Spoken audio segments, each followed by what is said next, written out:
This is the Hagmann Hagmann report for today. It is July 8th, 2015. We're coming to you live from the studios of the Hagmann Hagmann report here in Northwest Pennsylvania. I'm Doug Hagmann at the helm with fellow investigator, researcher, and most importantly, my son, Joe Hagmann. Together, we are the Hagmann Hagmann report, America's premier investigative reporting team.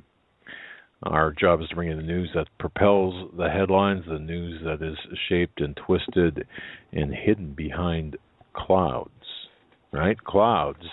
Just what's in those so-called clouds. We're going to find out about that tonight. Folks, we do the headline and news triage so you don't have to. I'd like to thank all of you for tuning in to us tonight, deliberately listening to us, intentionally trying to expand your knowledge base, find out what's going on. We want to thank you, everyone who's checked in with us from all over the world. God bless you. Folks, we broadcast weeknights, Monday through Friday, 8 to 11 p.m. Eastern Time. Our home base on the Internet is hagmannandhagmann.com. And from there, you can access us live, as well as all of our past shows, our social networking sites, and most importantly, our original investigative reports. Tonight, we've got a fantastic show. We've got two very special guests, a great friend of mine, Steve Quayle from stevequayle.com. And he's written, of course, a book titled Weather Wars. Folks, if you don't have that book, man, that's an awesome book. Just go to hagmannhagmann.com, click on the link. It'll take you directly to his book there in the article, as well as Mr. Dane Wigington. Boy, I'm sorry about that. Dane has a background in solar energy. He's a former employee of the Bechtel Power Group. He's got a background in renewable energy. This guy has got more bona fides than, his resume looks, it's all about energy, geoengineering, and he knows what he's talking about. He heads up something called geoengineeringwatch.org that was started in 2009, and he's investigated all levels of geoengineering and stratospheric aerosol geoengineering. Folks, first of all, Joe, I'm going to bring you on. Go ahead. Great to be here tonight. Looking forward to the show. We do have Steve Quayle with us, and Dane is connected. First, Dane, can you hear me? I hear you good, Joe. It's loud and clear. All right. You're connected. Steve's connected. I'm going to turn it over to you, Steve, and let you get the show started. Well, thank you. Well, ladies and gentlemen, tonight's a very important show because the cascading default and also the destruction of the Earth's normal weather system is now playing out before everyone's eyes. And it's a privilege for me to be able to bring Dane on because Dane has a website that I go to always, geoengineeringwatch.org. It's really tough to get people to understand, Doug and Joe and listening audience, that this has been going on for some time. And when you use the term geoengineering, we're dealing with weather warfare, and it is the most widely used covert weapon of the power structure, and I believe it's going to lead to our destruction. I believe Dane does too. So, Dane, nice having you on. I just want you to basically take it from where you'd like to take this thing systematically. When you need a break, give it over to me or Doug. But this is one of the most critical issues. You know, I think it's important to, Dane, that people understand. When I started on talk radio 20-some years ago, 3-4 years ago, whatever it was, I started talking about chemtrails and basically weather wars and the weather modification on the planet, and people thought I was from another planet. You talk about not getting it or not wanting to get it, but tonight we're going to talk about it. We're going to talk about it in a scientific way, in a practical way, but I think that it's critical for people to recognize they are now reaping the whirlwind and the total devastation that is designed to be a weapon against them. Go ahead, Dane.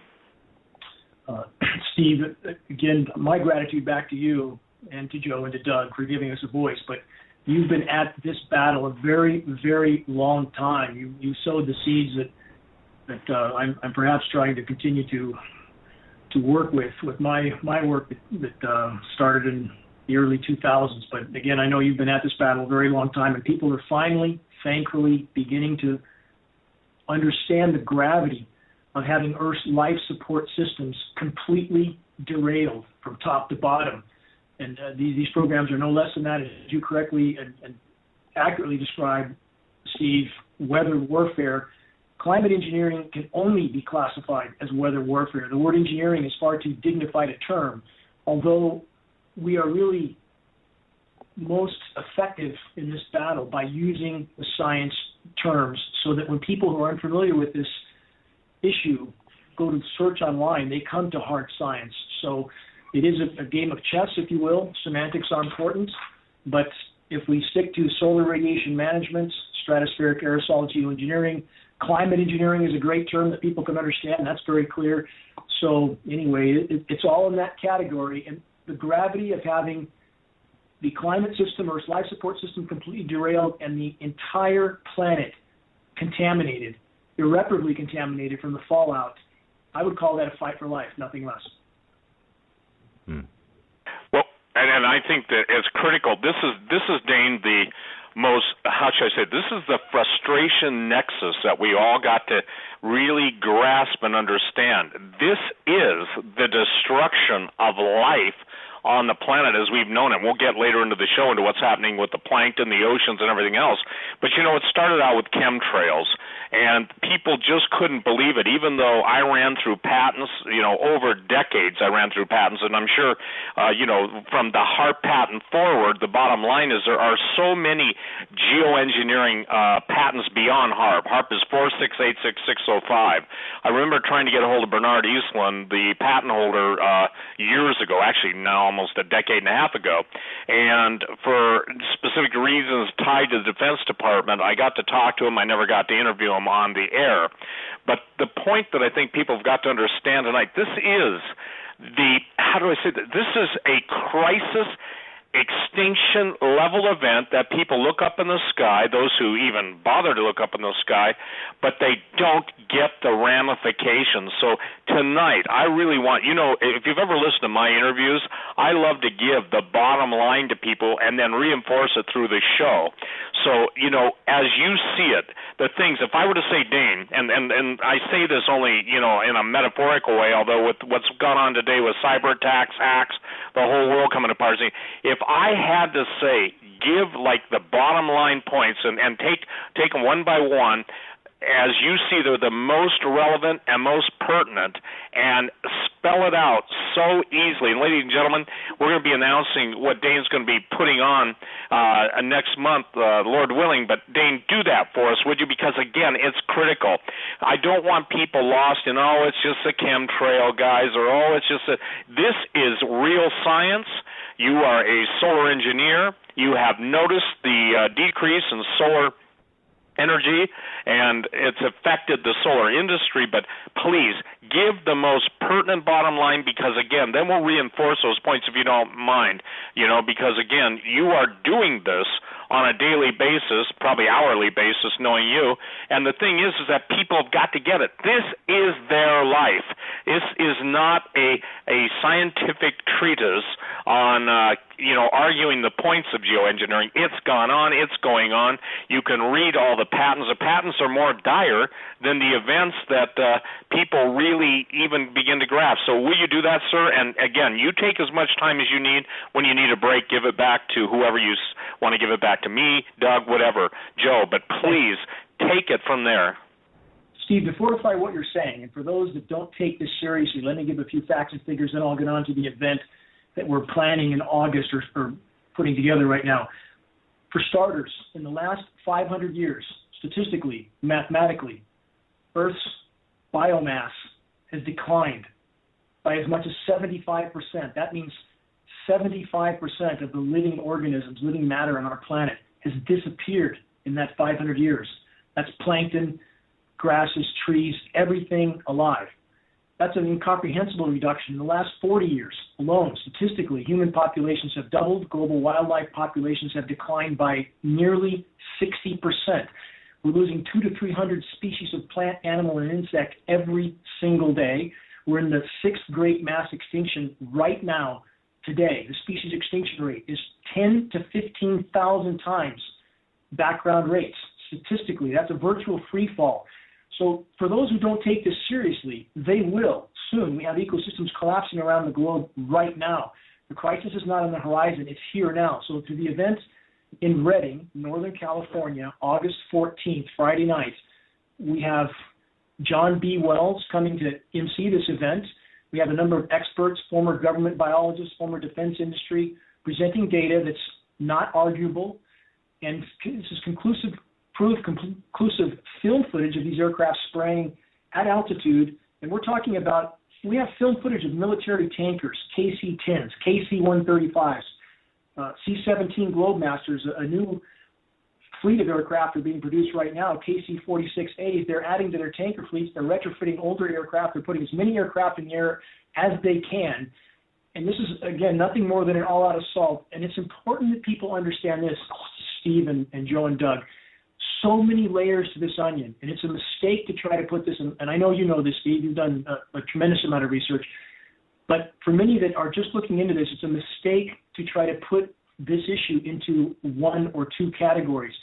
So many layers to this onion, and in addition to being able to manipulate populations and use of weather warfare, which has been going on for many decades, the droughting out of countries, bringing them to their knees, as we've seen in sub-Saharan Africa, countries that were droughted into a virtual state of emergency and then allowed U.S. occupation. That's why the U.S. has bases in 156 countries, some 700 bases plus. The Middle East, which was every single country in the Middle East which was destabilized, was subjected to record droughts prior to that destabilization. Now we see that happening in the western U.S. Is there something coming for us? It would seem very likely. We can get into this when you want with Jade Helm.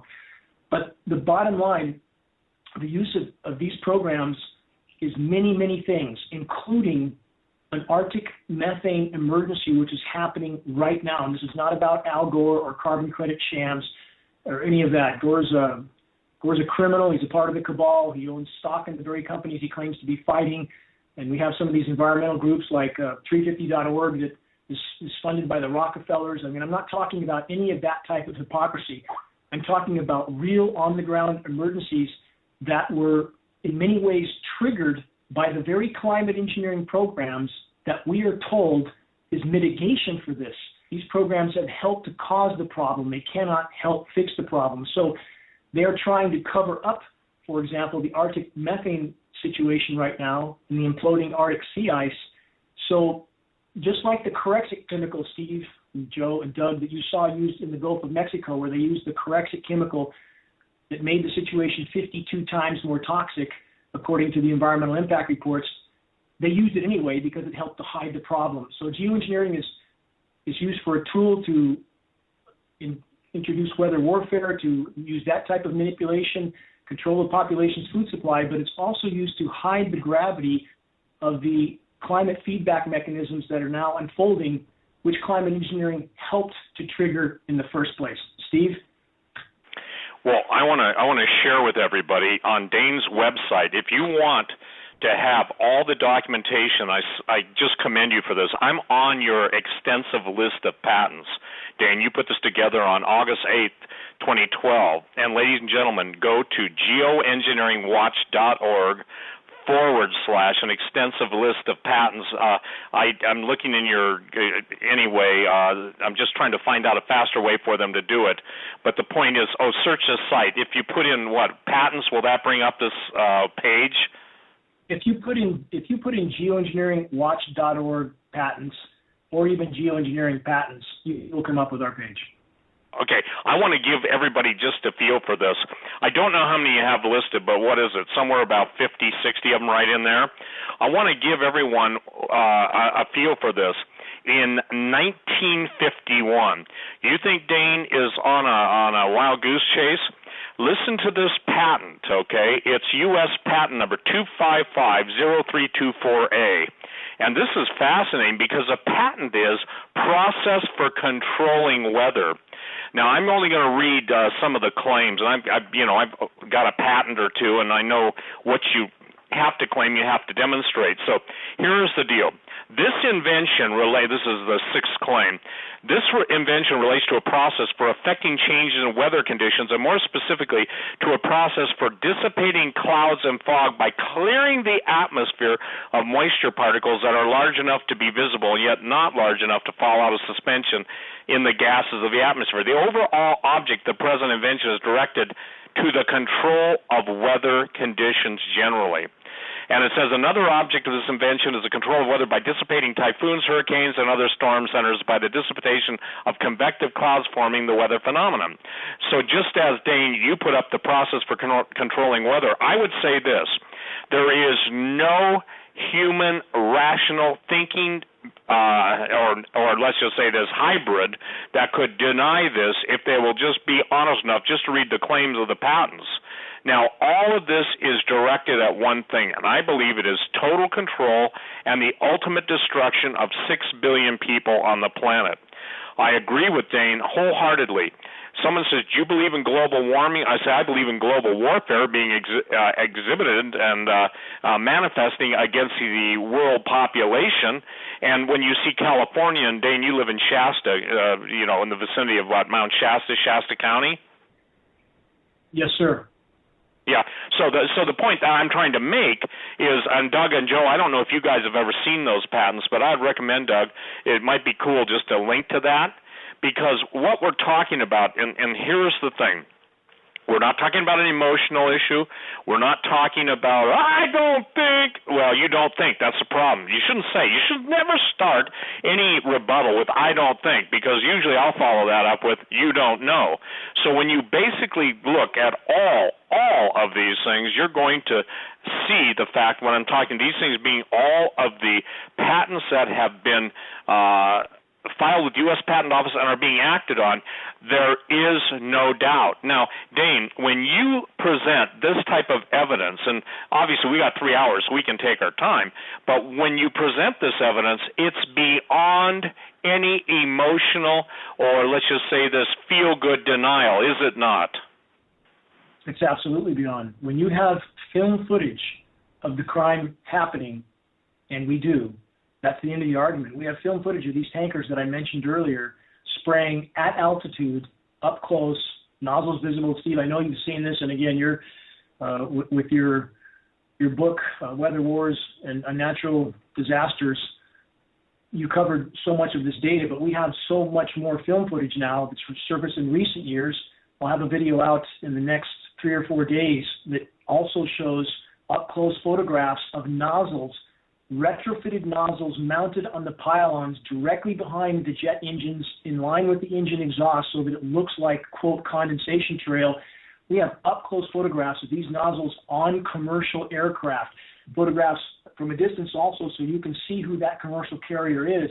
And this is in line with Project Cloverleaf, which is the use of commercial carriers for these programs, not with the commercial pilots and crew involved, but the aircraft are certainly being used. So as far as people arguing this, again, we have photographs of the nozzles, photographs of the plane spraying taking place. We have too many lab tests to even begin to go into. The same material named in these patents is showing up on the ground. And here's a final point that we should all consider. When you have the entire climate science community saying we must geoengineer immediately, and they are obviously completely criminal in their lack of disclosure in that regard, but we have the Obama administration, John Holder, his science advisor, all saying the same. We have the top U.S. military brass saying climate change, greatest national security threat of all, even though climate engineering has helped to bring us to this point. How can we possibly think they would not be engaged in these programs? And again, we have film footage of it happening. So denial is just that. It's denial. And those who deny these programs are simply burying their head in the sand, but their head's going to get ripped out soon, one way or the other. Steve. That is what the bottom line is. Doug, go ahead. Are you there, Doug? Yeah, sorry about that. What I was doing, Steve, I was actually putting up the direct link on our website under the Listen Live on the right side. Okay, I'm sorry. I didn't know that. No, I wanted to get that up there because it's so important. What a list that is. And if people, the doubters out there, and Steve, I just want to interject something here. When I told a friend of mine what we're going to be talking about tonight, he looked at me and he says, well, I find it hard to believe that this whole process of aerial spraying, for example, chemtrails, what people call chemtrails, if that was real, people would know about it. And it took me aback but I remember being in that same position, thinking, oh, come on, until I got your book, Weather Wars, and then started researching what Dane had done.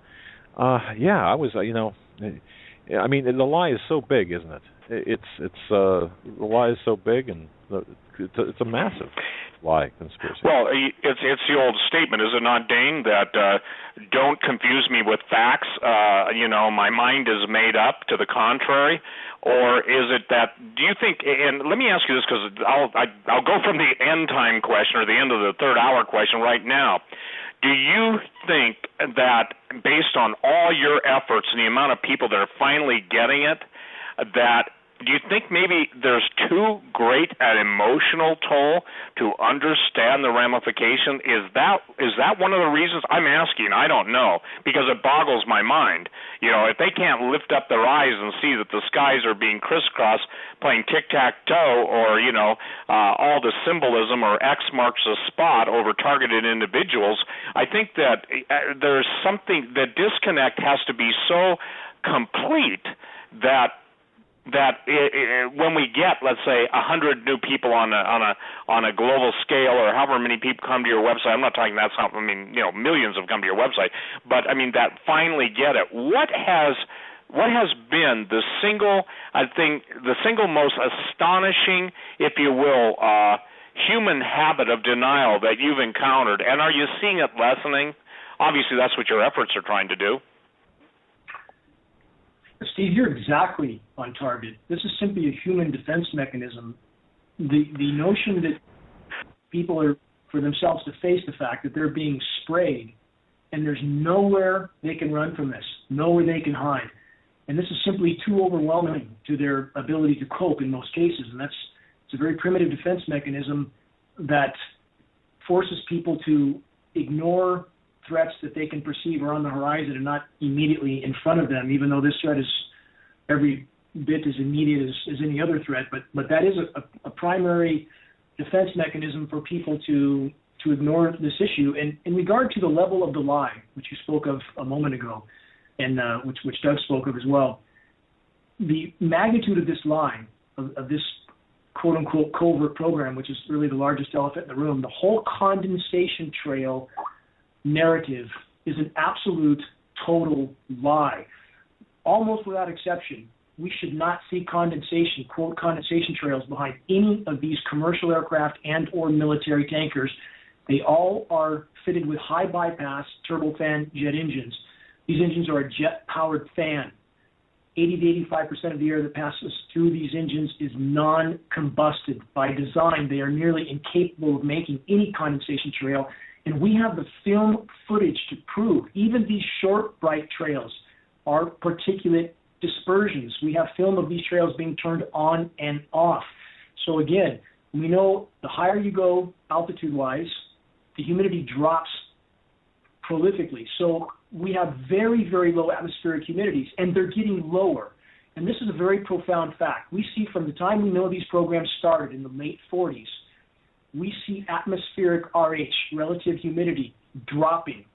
Now, how can that happen in a planet that's warming? And again, climate engineering has helped the planet to warm, not mitigated it. They can create cold events, and they do. They have. Boston last year was a big example of geoengineered cool downs done in the same region again and again and again.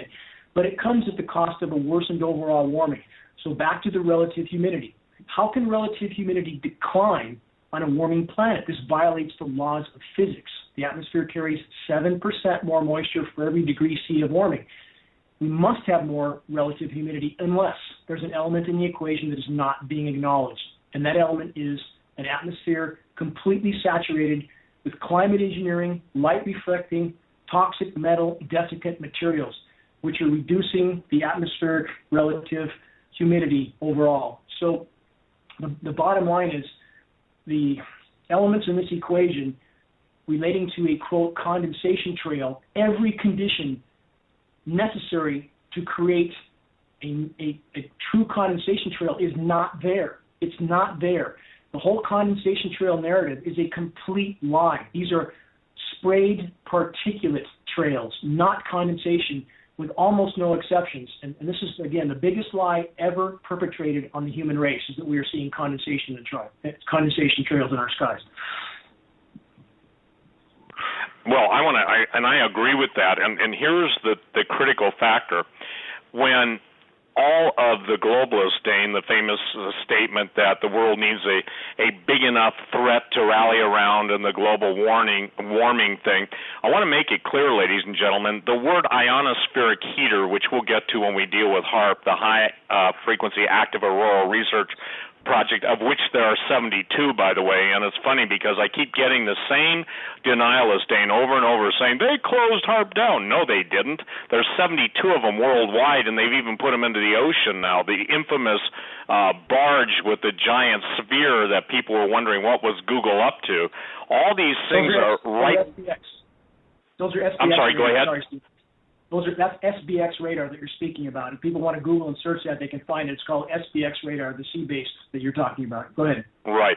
And it's beyond RF stuff, too. I can remember talking to scientists and generals talking about, look, we don't just use RF, we use lasers now. And if anybody wants to question that, too, and we'll get to this state, here's the thing.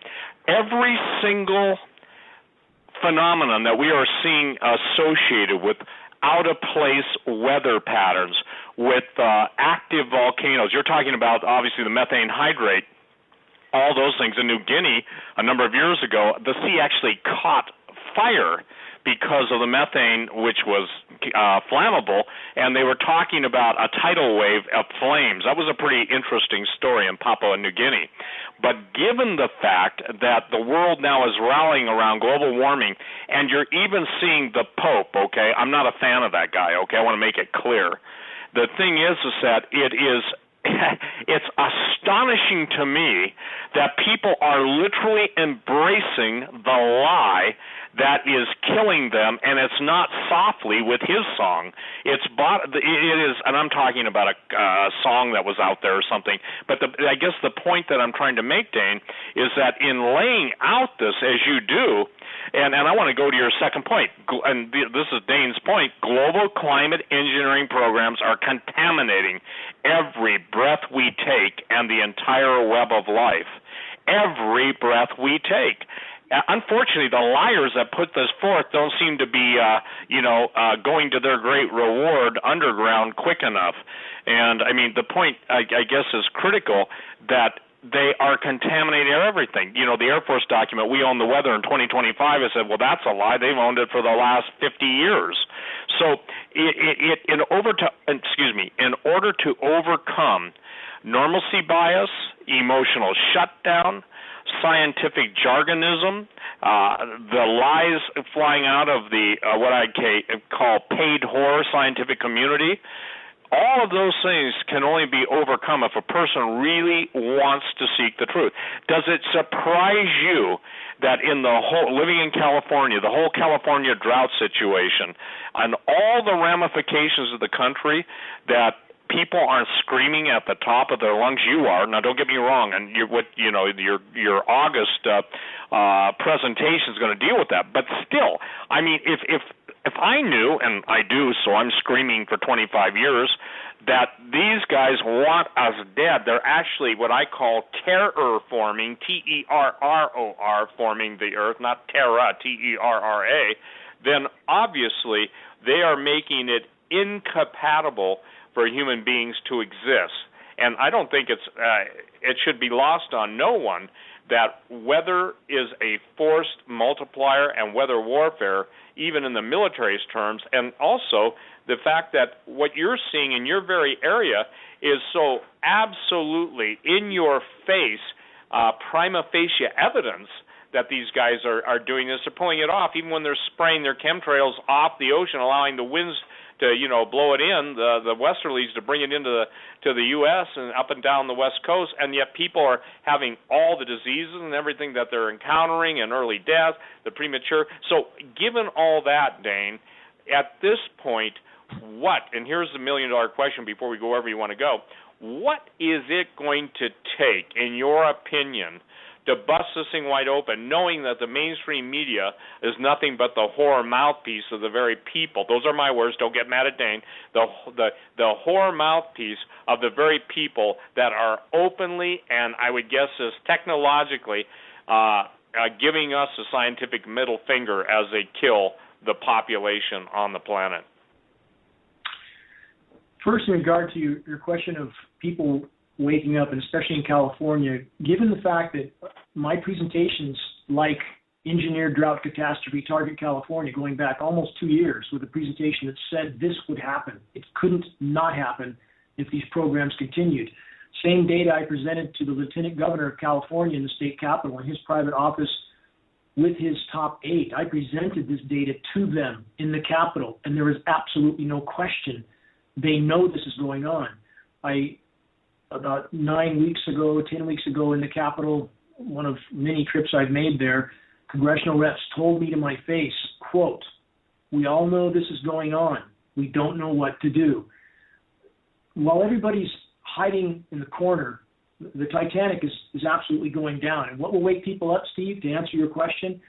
Any one of a number of events that are coming will force them to wake up.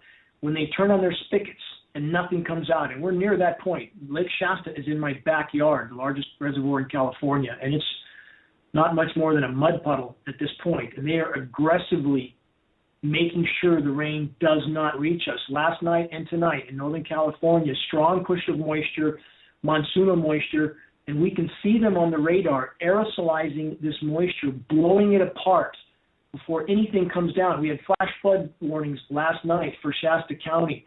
With a few exceptions, almost nothing came down. Same thing tonight. If you're outside, I live in a very remote area. It sounds like a parade of aircraft going over, like you're at the end of an international airport runway. They are aerosolizing that moisture. And what that means is this. When you introduce too many particulates, and they can spray, a large tanker can spray 60 to 70 tons of nanoparticulates. It's an inconceivable amount of material. That makes too many condensation nuclei.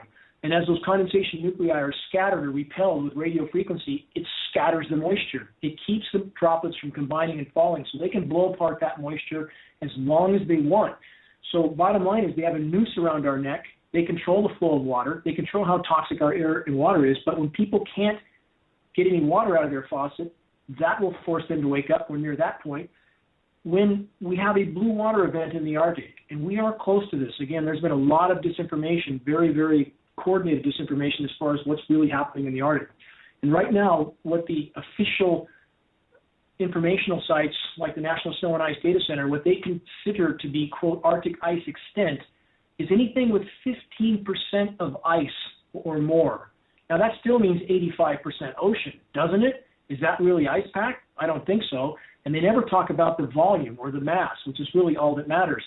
And right now, in the next week, there's going to be profoundly warm temperatures in the Arctic. We had some places in the Arctic Circle at 97 degrees. Don't see a lot of headlines on that on mainstream media. So right now, just like they did in the Gulf of Mexico with the chemical Corexit, they're trying to hide severity of the problem and not disclosing issues. So in regard to the power structure and them hiding this, Steve and Doug and Joe, one more important thing to consider.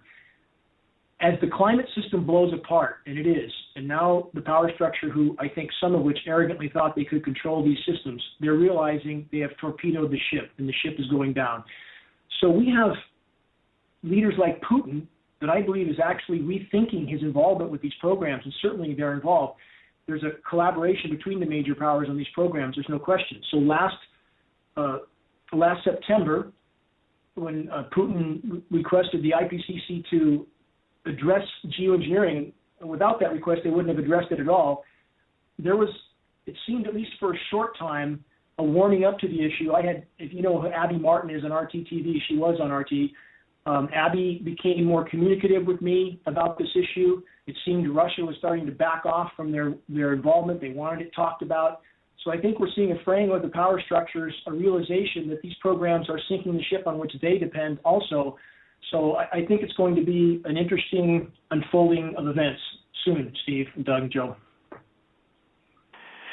We're at the point now where, again, cause and effect, you can't deny the effect, especially when you go to your drinking fountain or try to turn on your faucets and nothing comes out. But again, I think the thing that has to be understood, and I'm gonna just hit this over and over tonight, Dane.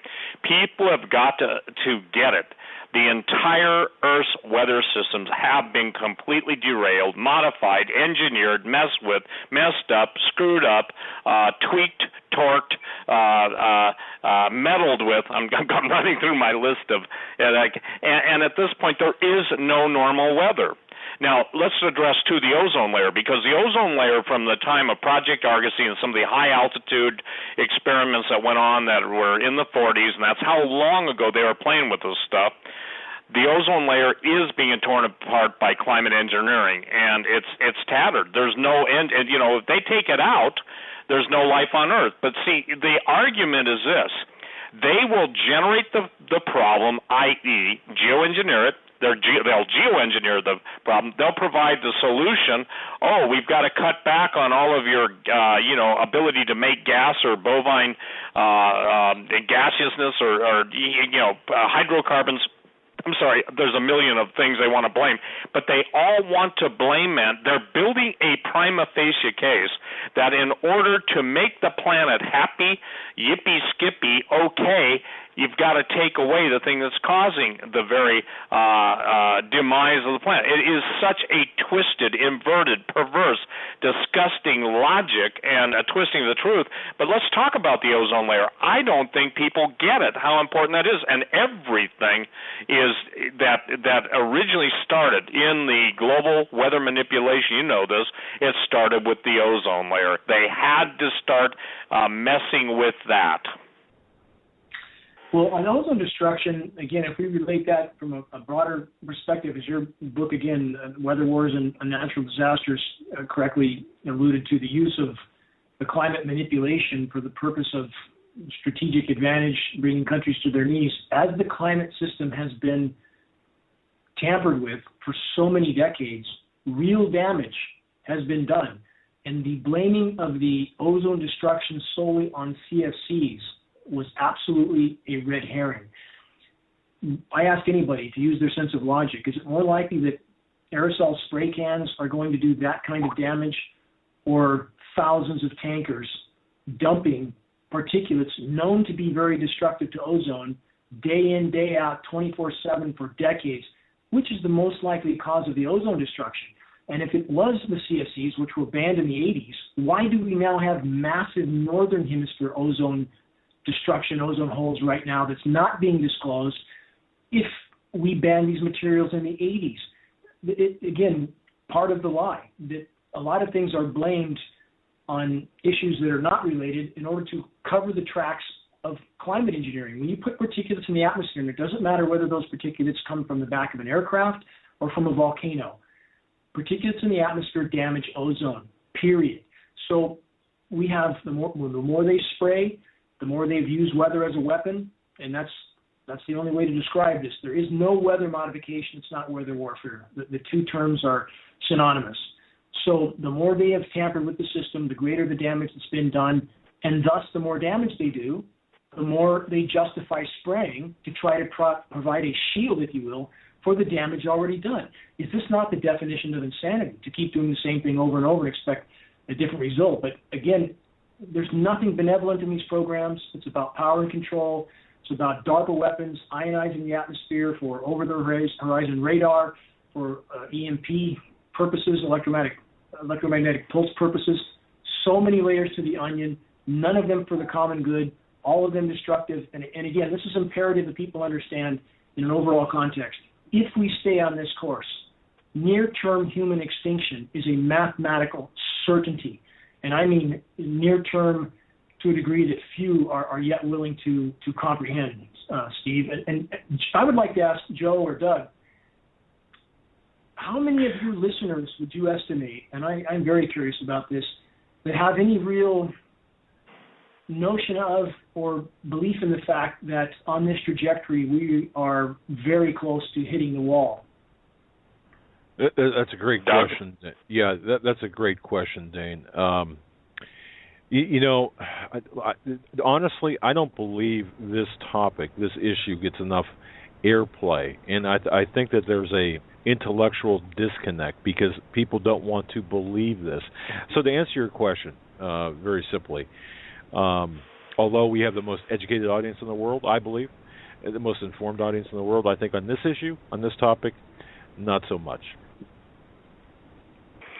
I have to ditto that too. Hey, Dane, just real quick. I have to ditto that because, again, when I talk about weather warfare, and I have for years, decades, they can't understand cause and effect. This isn't a put down; it's just an awareness issue. It's they cannot understand, and let's get into the oceans right now, because again, the plankton populations, they're plummeting globally. The marine ecosystems are crashing, and I said, and somebody took me to task, I said, pretty much Pacific Ocean is the Dead Sea, and they said, well, the Bible's, and I believe it's a prophetic fulfillment of a third of the life in the sea dying, but somebody said, well, it's only 30.3%, so Quayle's off his rocker, it's not really a third. Well, when you take in the frozen land mass that is also sitting on the body of water, guess what, it's an even third. They just came out last week, you probably saw it, and basically are admitting that now, scientists are admitting, there's something going on in the sea. Well, obviously we've got Fukushima contributing to that, but will you explain what aerial spraying does to the plankton? I mean, when you start kicking out the first, how should I say this, the most important thing on the food chain for the life in the ocean, it's not tough, is it, to figure out everything else dies from that point up? Go ahead. Well, no plankton, no life on Earth either. So with that in mind, let's examine the ways that the climate engineering is decimating plankton populations. We have, again, the shredded ozone layer, which is unleashing profoundly intense UV radiation. We're measuring UV on the ground. I have expensive UV meters. And we are seeing, in the case of UVB, we're seeing levels 55 to 60%, 55 to 60% of the total UV. We're told it should be no more than 5%. So that means it's from 1,000 to 1,200% higher than we're being told. This is astronomically high. It's burning the bark off of trees. It's destroying tree foliage, and it's killing plankton. The plankton can't take this level of UV. So this is what we're told by major agencies like World Health Organization and some of the other meteorological organizations. We're told that no more than 5% of all incoming UV should be UVB. 95% or more should be UVA. There should be no UVC. And UVC is the last band of UV radiation before X-ray. So obviously the lethal nature of that should be clear. We're actually getting UVC on the surface now, and we're told it should stop 100,000 feet up in the atmosphere. So the bottom line is the intense UV is killing plankton. Also, this is especially applicable in the eastern Pacific off the U.S. west coast. There is massively warm water there now. It's off the charts. So, as the climate engineers have kept the, quote, ridiculously resilient ridge of high pressure parked over the west, which is absolutely a function of the ionosphere heaters and the aerosol spraying, they have caused ocean stratification. The ocean is stagnating. It's not mixing. And that warm water is building up, and that is also killing plankton, dropping the bottom out of the food chain. You can't interfere again with the systems, as you said, Steve, without derailing the whole system. The more damage they do, the more they ramp up the programs to try to mitigate it, which makes it worse still. So in regard to the plankton, from all those aspects, they are destroying plankton populations. And let's look at one more aspect, too, that you can talk about to any degree you want, Steve or Joe or Doug. The Gulf of Mexico. Does anybody wonder why there are no hurricanes there since the oil spill? Nothing is allowed to spin there. They are absolutely suppressing cyclonic rotations in the Atlantic basin. In other words, they're stopping hurricanes. There's a sea of oil at the bottom of the Gulf. The Macondo well is certainly still leaking, and they don't want that churned up. But back to the plankton, again, when you stop the cyclonic rotations, you stop the mixing of the ocean in many aspects. You alter ocean currents. So it just becomes a larger and larger domino chain reaction of downstream consequences from everything they intervene with.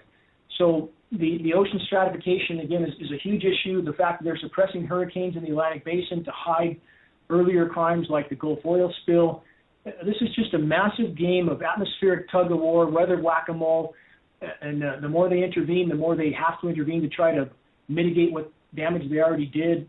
So all these things are connected, but plankton populations, Steve, globally are down now about 50 to 60%, and plankton supplies over 50% of Earth's oxygen content, which is also plummeting right now. So again, from every angle, climate engineering is sucking the noose around our necks.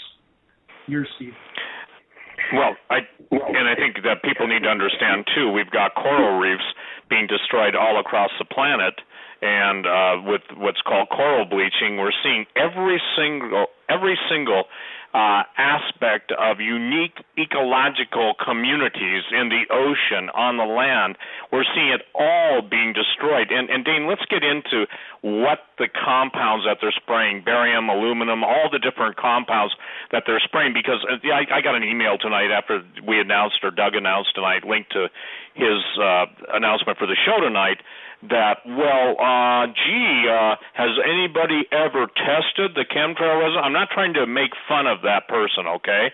But yes, it's been done so many times, and it's above a lethal dosage. It's above the EPA minimums. But would you take the time to run through in this section, I think we got another 14 minutes or so, just the barium, the aluminum, and all of the different contaminants and why they're using those specifically? Yeah, happy to. We've done a tremendous amount of testing. In fact, I think as Doug said earlier, that he initially had a hard time believing these programs were going on, as we all did. I certainly myself had to prove it to myself before I spent the last 12 years of my life dedicated to this issue. So in regard to the materials, when I first started to test for this, because I knew losing 60 to 70, 80% of my solar power uptake from my fully off-grid home from these aircraft trails, clearly something was going on. I researched the primary elements, being aluminum and barium, and there are other metals involved, which I'll go into in a minute. My first lab test here of 7 parts per billion of aluminum was already high, given my location. I'm not near industry, surrounded by forest. I should have, if anything, less than 1 ppb. I had 7. The preceding tests escalated as much as 50,000, nearly 50,000% in the case of aluminum, up to 3,450 parts per billion. We're talking about toxic rain. So we've seen so much of this metal fall on us that in Shasta County and Siskiyou counties, we have the USDA soil pH baselines down to the acre. These are very extensive, expensive studies. I have the original studies here and the original mapping. We've seen soil pH changes of 10 to 12 times toward alkaline. It takes an incomprehensible amount of metal to change soil pHs, and that's how much metal has fallen on us. And when we consider what internationally recognized geoengineer David Keith said on the record, and people can see what he said, by the way. If they Google David Keith, Dane Wigington, they'll see my confronting him at an international conference where he made quite some damning statements. His goal of 20 million tons of aluminum nanoparticulates to be dispersed into the atmosphere annually, that's about 1,000 tanker loads a day, 24/7, 365 days a year, dumping into our atmosphere. It's an unbelievable amount of toxic material. So depending on what they spray, Steve, depending on the goal, whether it's to simply provide a canopy to disperse the moisture, there might be one particular mix involved with the spraying. We might see more aluminum and barium. If we see chemical ice nucleation, and we see that a lot, and for those that don't know what that is, it means they can chemically nucleate and turn what should have been a rainstorm into a snowstorm. And those who don't understand ice physics might not understand how this could be done. If you Google engineered snowstorms, you will see some of our articles from Geoengineering Watch with lab tests showing you what happens when you put chemical ice nucleating agents into a beaker of water or biological nucleating agents. Either or will freeze the beaker instantaneously. There are very profound things going on. So depending on the application of the climate engineers, we might see different metals, Steve. We might see more lead and copper in the ice nucleated material as opposed to more aluminum and barium in the usual solar radiation management mix. So there's a lot of variations, but all these toxic metals are harmful. You mix them together, it's more harmful still. A very lethal brew. And so whether people want to face it or not or believe it or not, their health is being affected, every single one of them. Doug and Joe, I'm curious if with any of your vast audience, I know you have a huge audience, I'm curious if any of the escalation in Alzheimer's is being discussed, the incomprehensible escalation in autism, respiratory mortality. Are your listeners, do you think, aware of skyrocketing numbers in these various arenas? I'd say, yeah. This is something that we've addressed from listener questions and from other, geoengineering subjects, is the heavy metal increase in the atmosphere and in the groundwater and in the soil, and it has been leading to crop failures. It's been leading to a whole host of different issues, health issues to agricultural issues. And I got to tell you this: we personally, I know. I mean, I've got family members suffering from Alzheimer's. I've seen, I've got friends who are family members suffering from Alzheimer's, early onset dementia, and increased rates of autism. Yeah. That every 5 years you see a new figure. It's increasing to an all-time high in children. I want names, Dane. This. Excuse me, but this pisses me off, and I'm sorry to say it that way, but if we're intentionally being poisoned, and what I see personally on a personal level, our family members suffering from either autism or early onset of dementia or Alzheimer's, I want names. I want to know why this is happening. I want to know who's doing this, why they're doing it, what kind of psychos we have out there doing this, and and how in the world can they possibly justify this? On that note, and I'm going to back into a couple other aspects of what you just went over, Doug, but I had a dialogue with one of the architects of these programs. I had through a congressional rep. The connection was made. I had one phone conversation and 2 email exchanges with an architect in these programs from Oak Ridge Labs. I published that, and your listeners can, if they search Dialogue with the Geoengineering Insider, they will see a transcript of that conversation. So to answer your question, what are they thinking? They think in bubbles, compartmentalized. They do not look at or do not consider the overall consequences. So this was his perspective. He felt that I think he said something that was paraphrased, if some trees had to die in California for what the power structure believed to be the overall good, then that was what had to happen.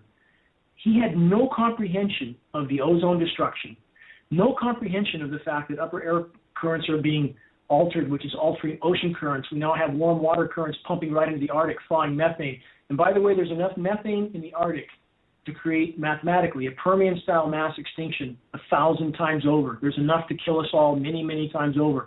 It's releasing now. If it continues, it's game over. He didn't see any of that. None of that was on his radar. He's simply in a compartment. So there are very few that understand the total ramifications, and those few, I would argue, are clinically insane. And that's not a metaphor. It's a statistical fact. 4% of the population is clinically psychopathic. So we have these people in power, and there's a common thread with that form of psychosis. There's a quote, and this is straight out of the psychological manuals, there's a near total lack of comprehension as to the consequences of their actions, even to themselves.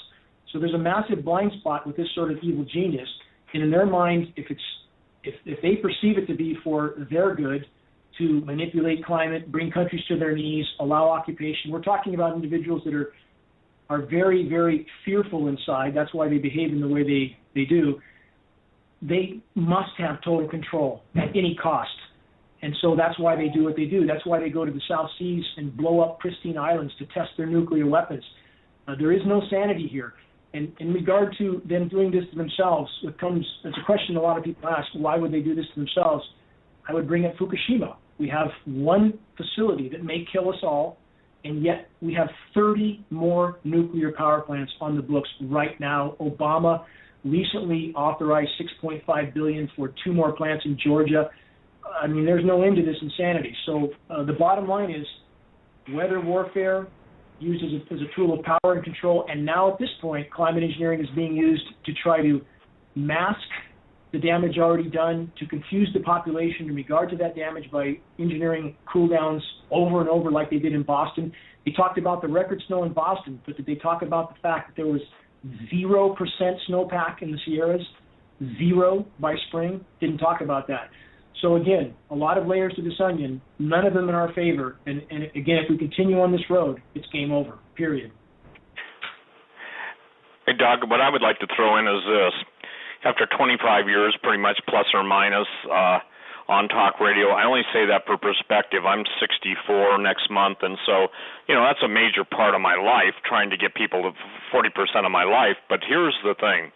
They're on record, and you know this too, Dane, all of the most powerful elite want the planet's population taken down to basically 500 million, the Georgia Guidestones, all of Prince Philip, Cousteau. I mean, you can just go on any internet search and type in mass extinction, but this is a manufactured. In essence, they want to kill off everybody, and you used the word. At the end of the day, whether they're psychopaths, whether they're just the greediest bastards in creation, and that word I use it in the context that they are, the idea is that they hate humanity. So while they think that they may exempt themselves, they are absolutely contributing, and I make no bones about this. This is why, and the words of Jesus when he said, if the days weren't shortened, there'd be no flesh left alive. These individuals are after global destruction of all life except them. Well, that's the ultimate control. And I was just, again, looking at all of the different things on your website. Ladies and gentlemen, I think that everybody's got to go back to the University of Geoengineering. And I'm serious about this. If I just look, and Dane, I'm still on the extensive list of patents, okay? I mean, if Veterans Health Department official speaks out on climate engineering dangers again. International known doctor addresses a dire climate engineering issue. Monsanto, and most people refer to them as Monsatan, chemical assault against the web of life.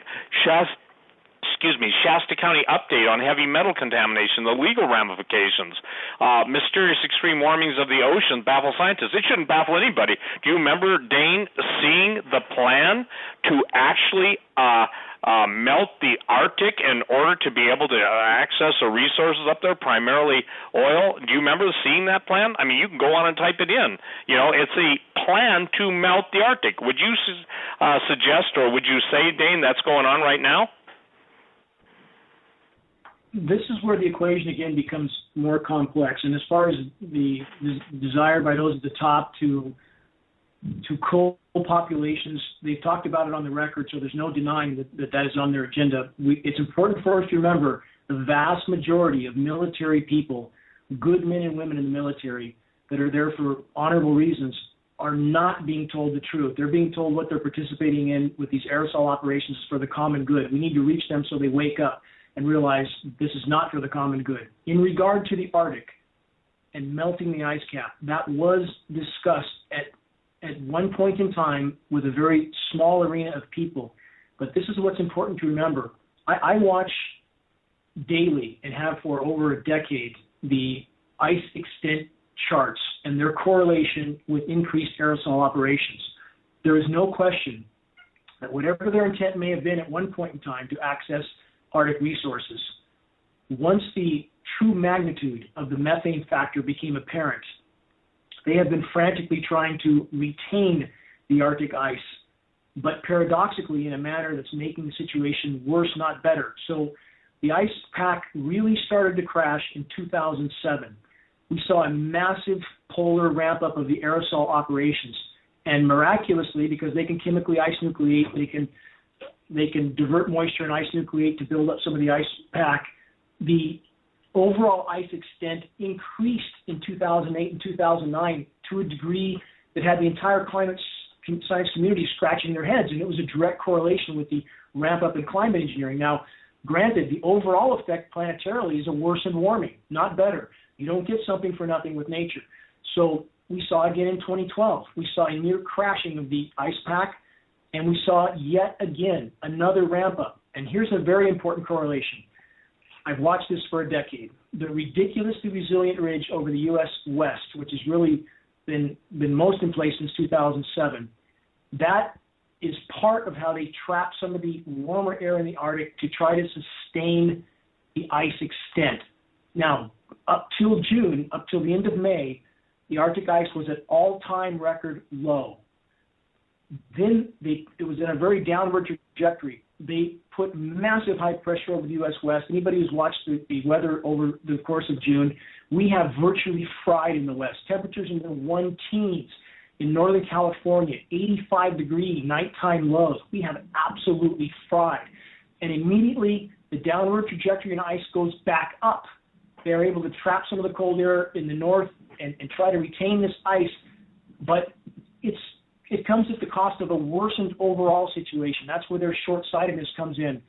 To try to shorten this story, yes, Steve, I do believe they discussed, and I know they've discussed historically, it's a fact, the attempt to melt the Arctic to reach the resources. But since the methane issue became so apparent, they have frantically tried to go the other direction. And it's important for people to understand this, because for those in the climate science community and those in the military that are engaged with these programs, if the official narrative from us in the alternative news community is that we think that they're intentionally trying to melt that, which again was discussed at one point but not the case now, we will lose those people.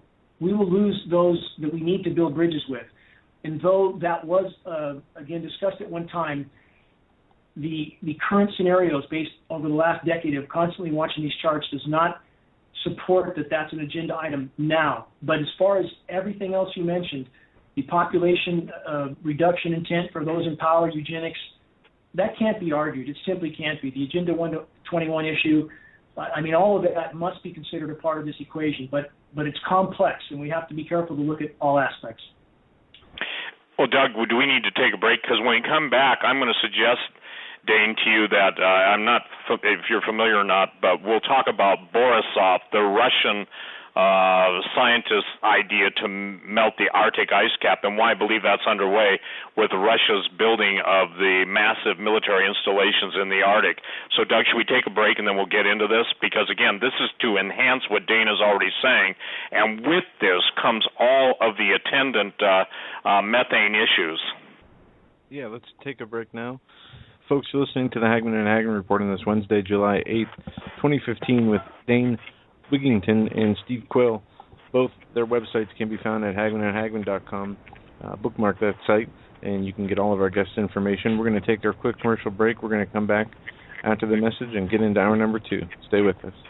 Back, ladies and gentlemen, hour number 2 on this Wednesday, June 8th, 2015 edition of the Hagmann and Hagmann Report. We're joined by Steve Quayle from stevequayle.com and Dane Wigington. His website is at geoengineeringwatch.com. I'm sorry. Yes. Okay. And folks, by the way, you can the patents that Steve and Dane were talking about on the right-hand side of our website under Wednesday. Just scroll down and you'll see the word or the phrase patent list. Unlike pasta, it's patent list. Okay, so there it is. Click there for the patent list, and you'll just be blown away by this. He's done so much research. I can't believe it. So yes, it's.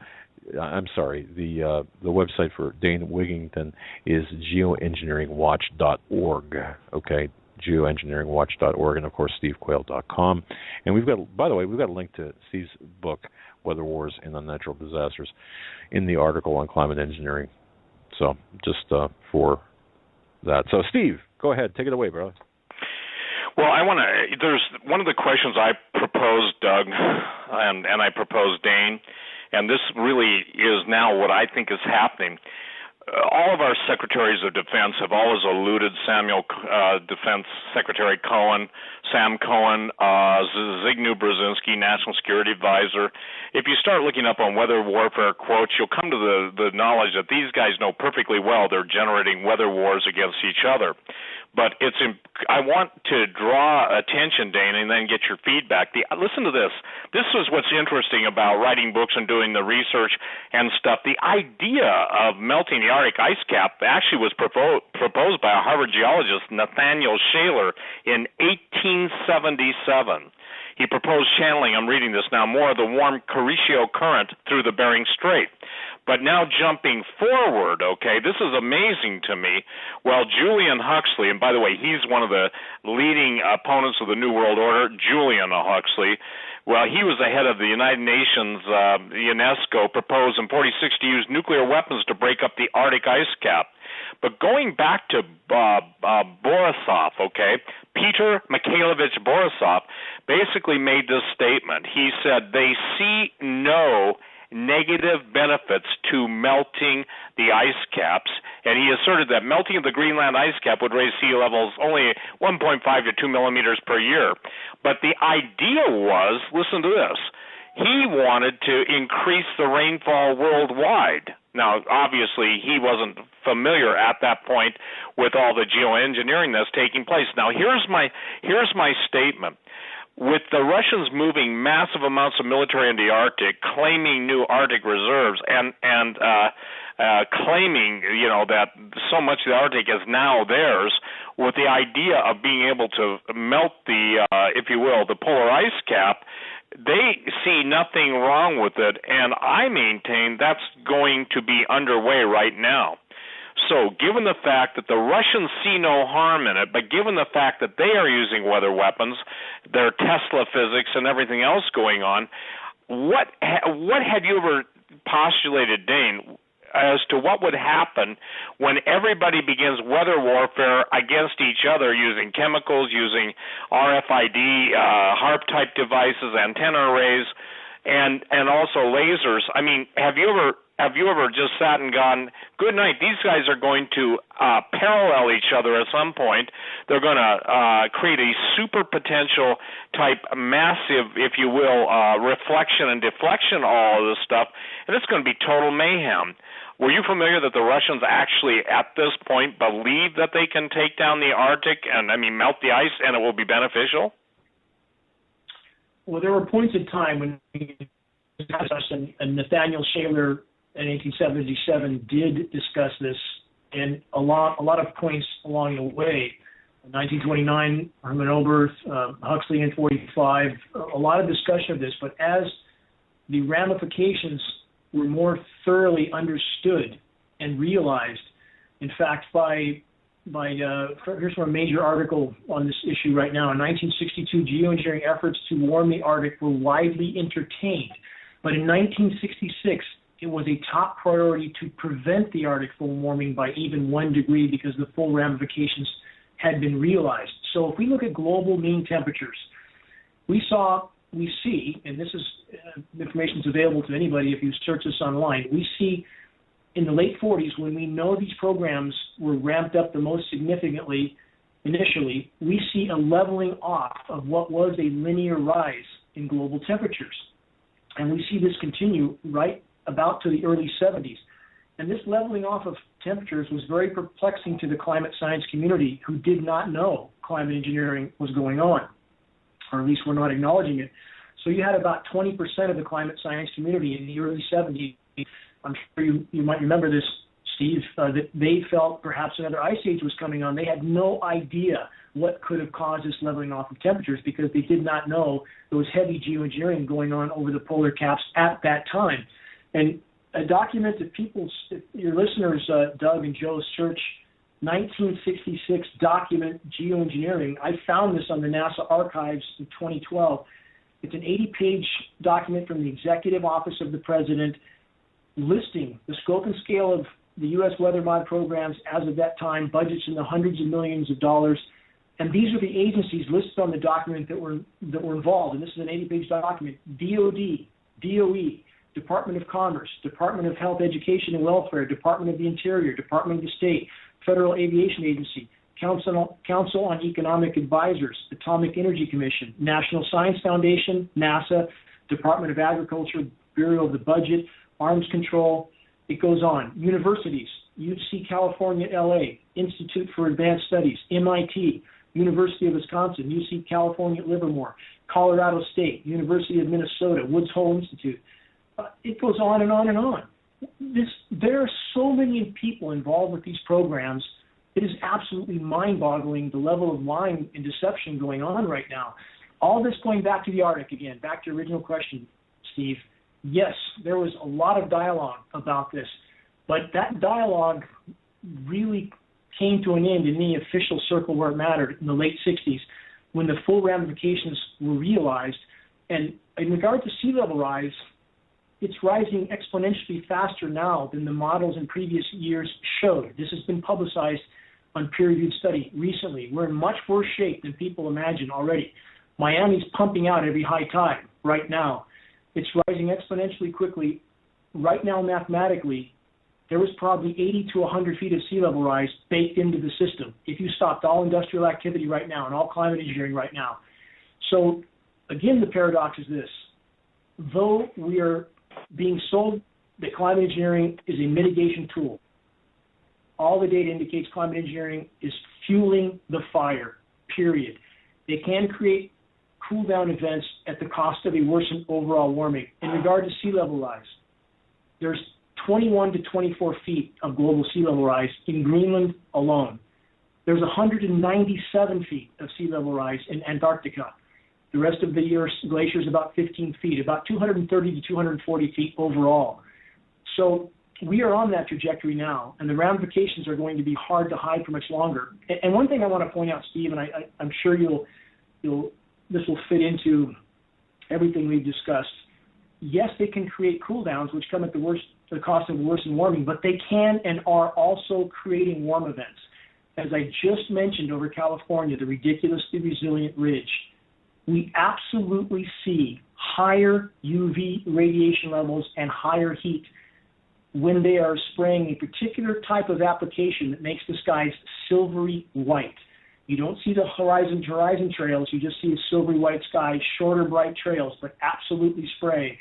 And people should notice the sky is silvery white. It's very easy to see. If you block the sun with your hand, you can see the big halo around the sun. It's becoming very common, and we see astoundingly hot temperatures underneath this application. It's almost a lens effect, and we positively see higher UV readings under this application of geoengineering.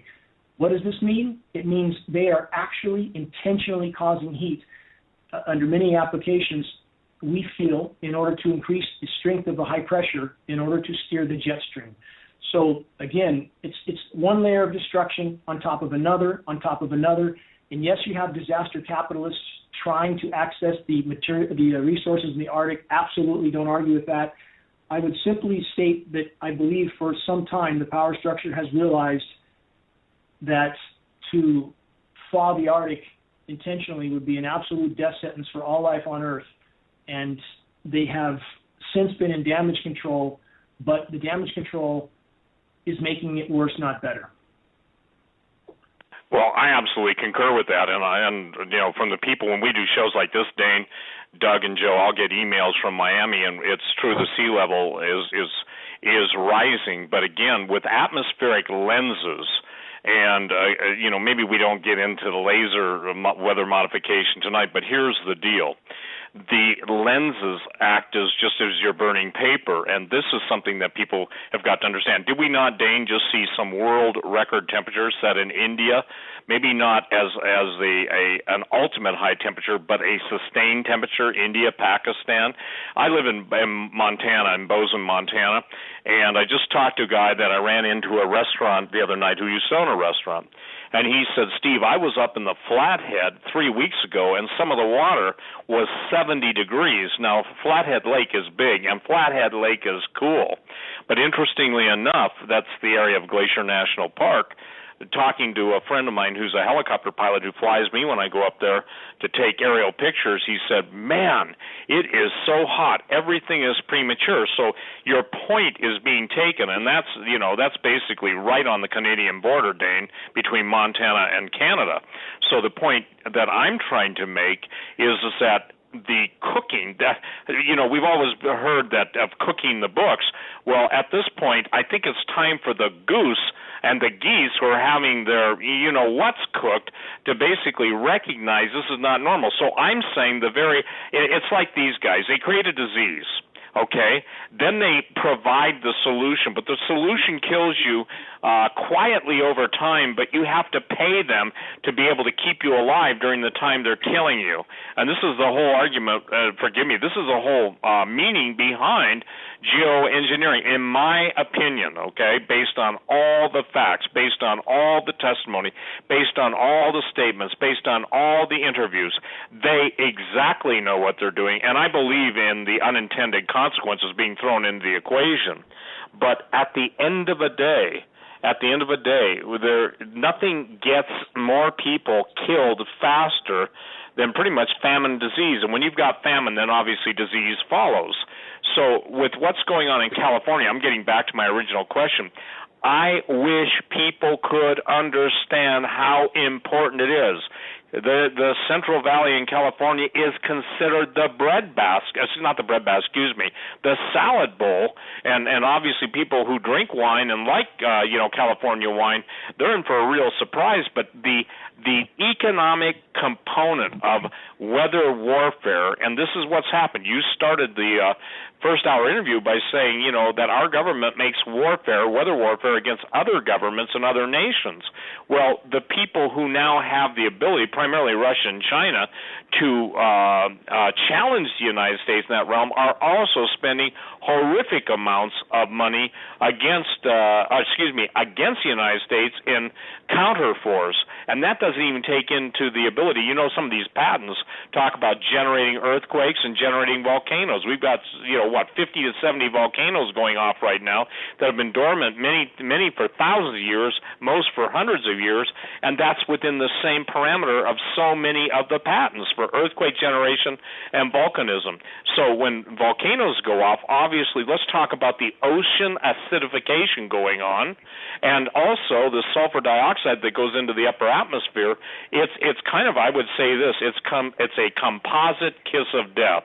Let's deal with the acidification of the ocean and what that means, because, again, at the end of this show, my prayer is that enough people will wake up to say, man, I got to look into this. This is way beyond just seeing patterns in the skies of jets flying, making tic-tac-toe or pentagrams or Masonic. Somebody sent me an email tonight of a Masonic, what's it called? Two inverted V's. I can't even think of it right now. But the point being is, thank you. The point being that this stuff is going on. So, Dwayne, please address the ocean acidification. And let's just be blunt, okay? California is under weather warfare. Texas has been under weather warfare for 10 years. You know who fights me the most on that? The guys that are basically losing their cattle in Texas. It's happening. So let's talk about ocean acidification. Then let's talk about the fires now that are taking place all over the world. Because, listen, these guys they are planning a poisoned earth and a scorched earth policy simultaneously. Go ahead. First of all, I want to make clear, I completely agree with you on the fact that those at the top are wreaking destruction for purposes of power and control. And in that sense, yes, they know exactly what they're doing, and this is the intent, to force populations into disruption, destabilization. It's what they've done in the Middle East. So I'm not arguing that intent at all.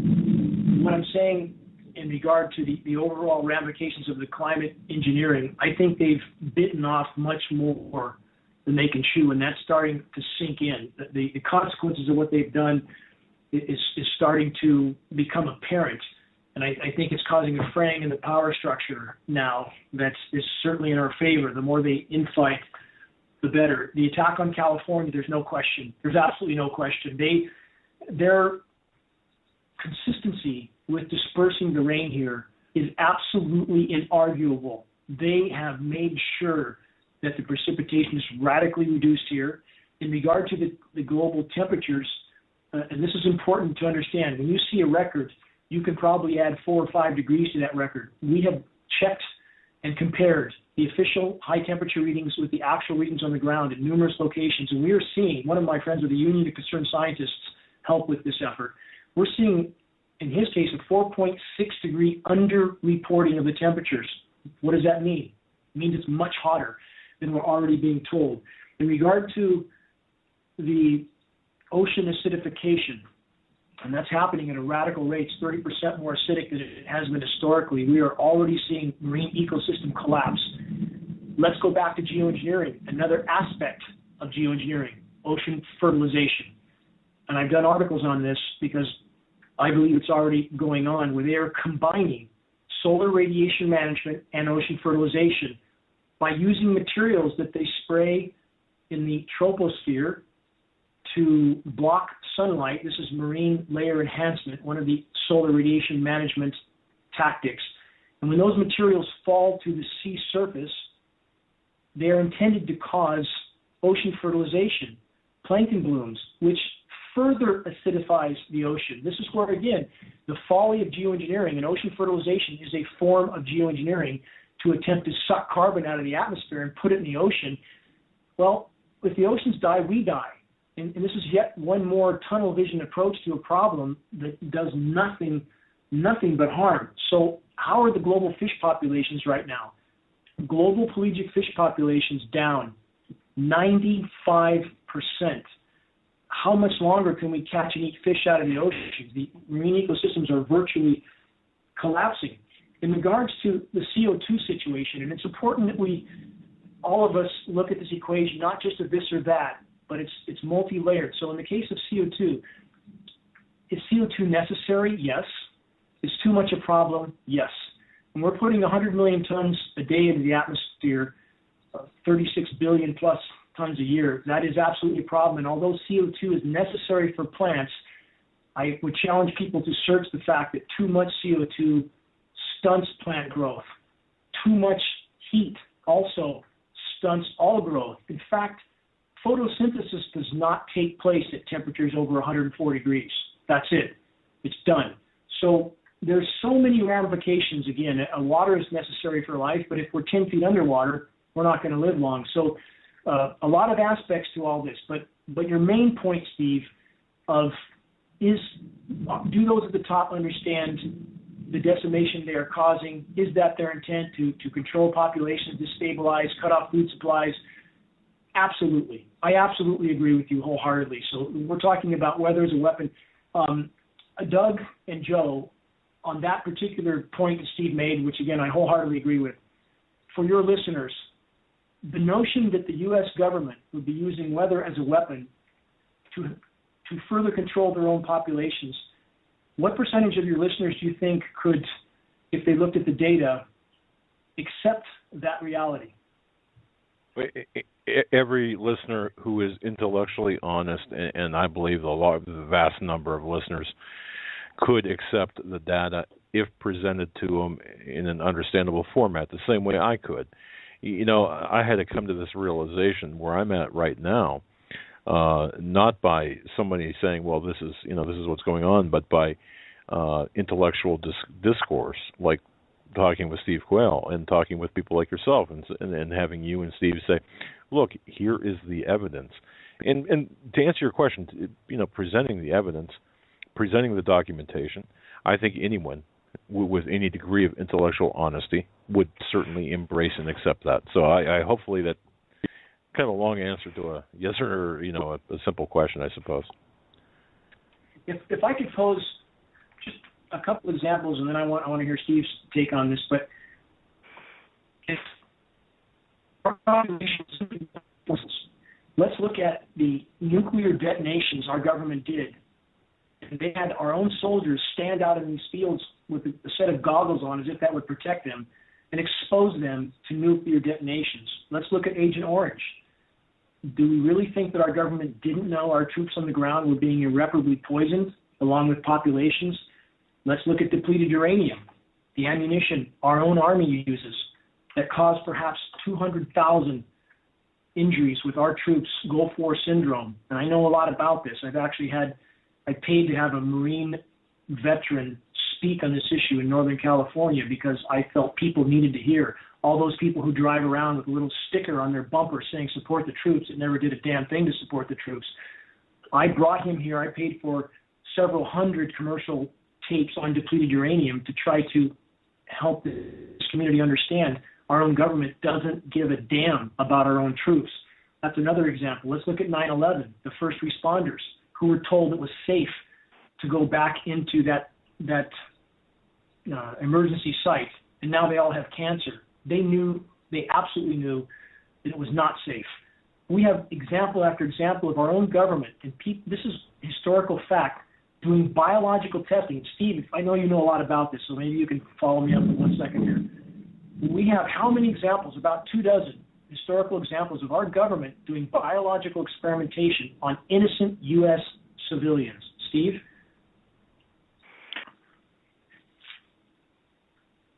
We still have Steve?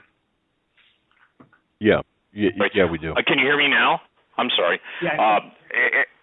Every government program, every military program always has the EF in it. The EF is the experimental factor. Every vaccine developed for the military is a beta test.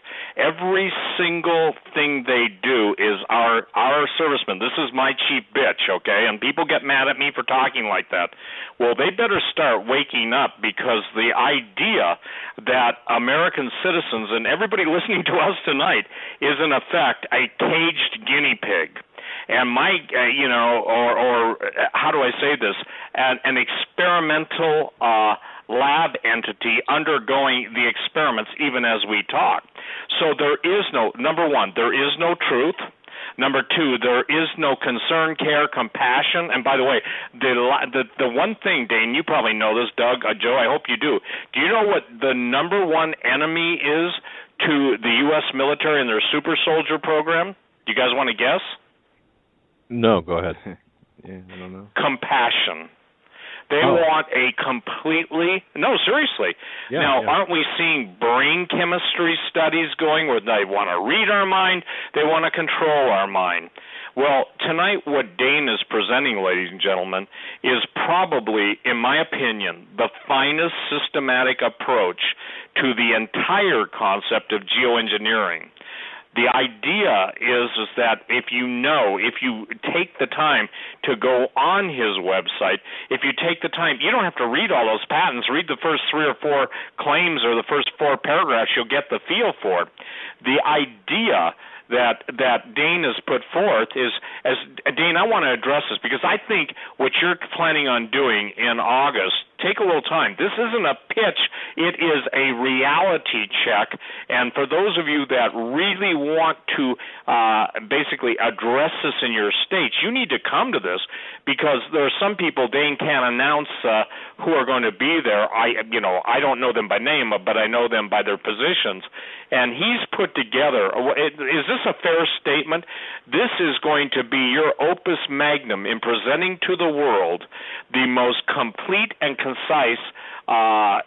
information-packed, couple days that you've done. I mean, of everything you've done, you're making this the nexus point, are you not? Now take the time to share kind of what you envision for it, and then tell the people how they sign up or where they go. This is critical. Now I'm going to be putting, ladies and gentlemen, on Doug will too, we'll be putting up on our websites all the contact information, but I said to Dane, and I stand by, I said, Dane, I want to give you $1,000 to basically help this out. I wish I could write you a check for 7 figures.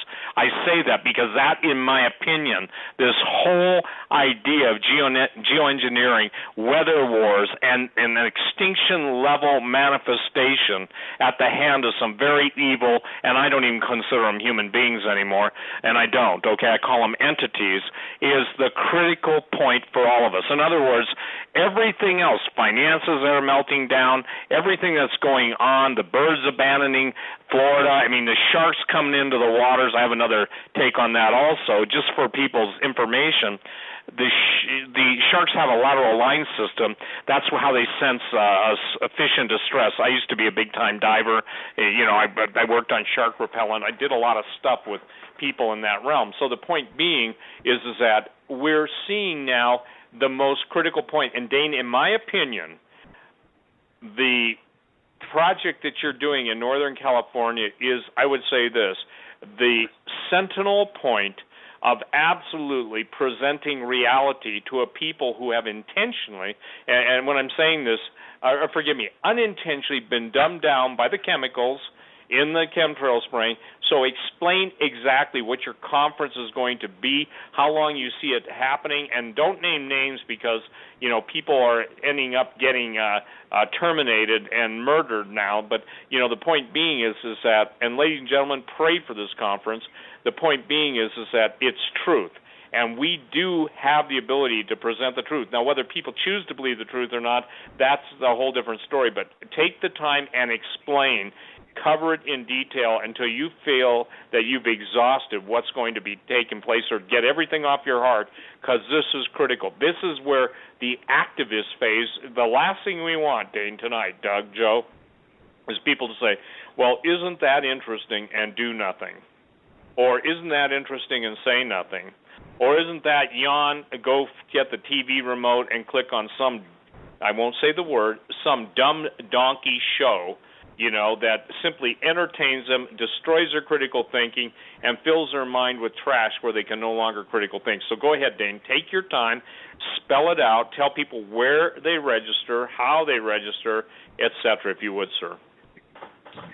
Thank you, Steve. Quite simply, we are at an apex in human existence right now. The purpose of this gathering in Reading on August 14th, and we will accomplish this in one evening, people are coming from a considerable distance, is to present irrefutable data to make clear to those that attend that based on all available data, it is a mathematical certainty that if we do not deal with this issue, we will soon have nothing left to care about, period. This is the battle for life that must be addressed. There'll be a very significant amount of materials there passed out for free to those that attend, commercial DVDs, color glossy two-sided informational flyers, tools that people can use to help us reach critical mass. And that is the main primary purpose of this meeting, to drive home the urgency and the immediacy of this issue, to have experts there that can make that point clear. Again, former USDA biologists, Forest Service biologists, Fish and Game biologists, former defense industry. I will be doing the most gloves-off, up-to-date PowerPoint that I've ever given, and we will absolutely provide the data necessary. And on the DVDs that will be handed out, there's about 4 presentations on that DVD, and they can be copied and passed out.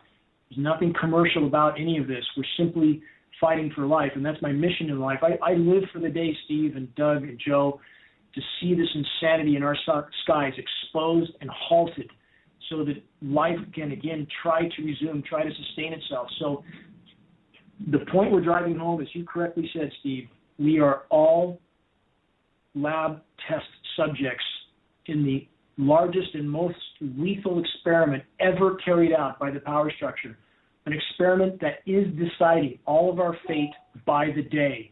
If you care about your children, if you care about any future at all for them, please try to attend the event. And again, there is no entrance fee. There's nothing commercial about any of this. I've supported myself off my SEP IRA account for the last 10 years because the paradigm we're heading into, it's not going to matter. And that's what people need to realize. The paradigm we've all been told will happen, as Steve has already said a number of times through this broadcast, it's not going to happen. The golf game in 10 or 20 years is not going to happen. If that's what you're working for retiring, I would argue you should put your efforts toward trying to salvage some sort of future for your children now, today. This is where we find out native. Okay, so this is bottom line. We're all, whether we believe it or not is irrelevant. We have the lab test to prove it. We are all test animals at this point.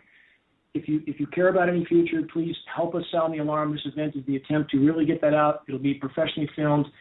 We need to pack the house. That will get us the mainstream media coverage we need. There'll be a representative from our attorneys team there. We have 6 U.S. attorneys, 2 Canadian. We're trying desperately to get this on the radar. And Steve, as you also said correctly, that those who speak out get the hammer lowered on them. And this is absolutely the case. I've been contacted with scientists from major universities a number of times who tried to share data and were immediately shut down, taken off the radar.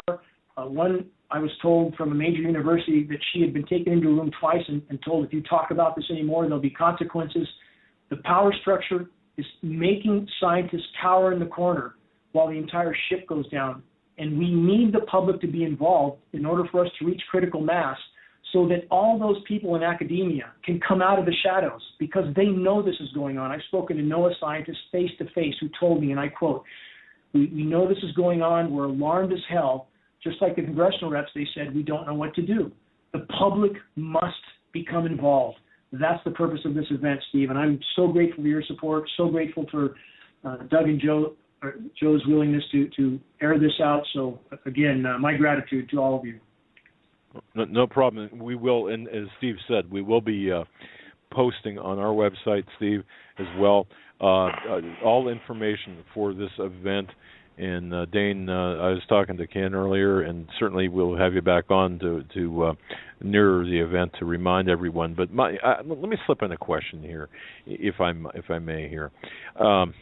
Just real simple, logical question, and perhaps this might be academic to most or some. But how do the powers that are behind this evil agenda, how do they expect? I mean, do they believe they're not? They're somehow exempt from the fallout of what's taking place, or how are? For example, you had mentioned about the increase in Alzheimer's and autism. How do they get around that? What do they breathe separate air than we do? Do they eat separate foods? Do they drink separate water? What's the deal? I would answer that question in a number of ways. First, we know they have methods of chelation that are not available to the general public. I've communicated with the Norwegian researcher that has been into this facility a number of times. The blood is pulled from the body. You're on a table for 2 days, and the entire system is cleansed. And again, this is a very expensive, exclusive method of chelation that is not available to the general public. That's one way in which they could exempt themselves from the temporary impacts of these programs. On the larger picture, again, we know they're digging in. The deep underground military bases, there's no speculation on this. We have photographs of the entrances. I've done presentations on this. The tunnel boring machines called moles. Some of these are 50 feet high. They are burrowing like moles all over the country, digging in. We spoke to Mountain House Freeze-Dried Foods. It was 3 years ago, some of their management, when Mountain House went offline for a long time, off retail, because they were stocking up military bunkers. So do the global elite think they're going to go underground and ride this out? Some of them do. But let me point out that we know from paleo data, from past mass extinctions, and we are in the 6th great mass extinction now. Again, I want to remind your listeners of that. That's a statistical fact. And during previous past extinctions, like the Pedum event, the Paleocene-Eocene thermal maximum 55 million years ago, we had about a 10 to 20 million year equilibrium period afterward. Can they stay underground that long? Of course not. Is that apparent to them? It doesn't seem to be, or at least they're still heading that direction. But I believe this, again, I do believe that although they are actively using these tools of nature as a weapon on populations around the globe, I do believe that more and more of the power structure, even at the top, is realizing that on this trajectory, they die with us. And as they realize that, I think we'll see a fracturing in the power structure. I think we'll see more and more military people waking up to this issue. I had a call about 2 weeks ago, out of the blue, from a U.S. Air Force general. Now, you don't get calls like that often. And to know that he was awake to this issue, following Geoengineering Watch, clear on the severity of what was happening, sharing it with his other colleagues that are also high-ranking officers, that was certainly a lot of wind in my sails, because the only way we can stop these programs, our only chance, is to reach enough critical awareness, back to the event in August, back to how critical that event is, to absolutely pack that house. That auditorium, by the way, seats well over 1,000. Again, there is no entrance fee. I simply need people to show up and help, to physically help with sharing the word, to getting the word out. That's what I need. So back to that critical mass of awareness.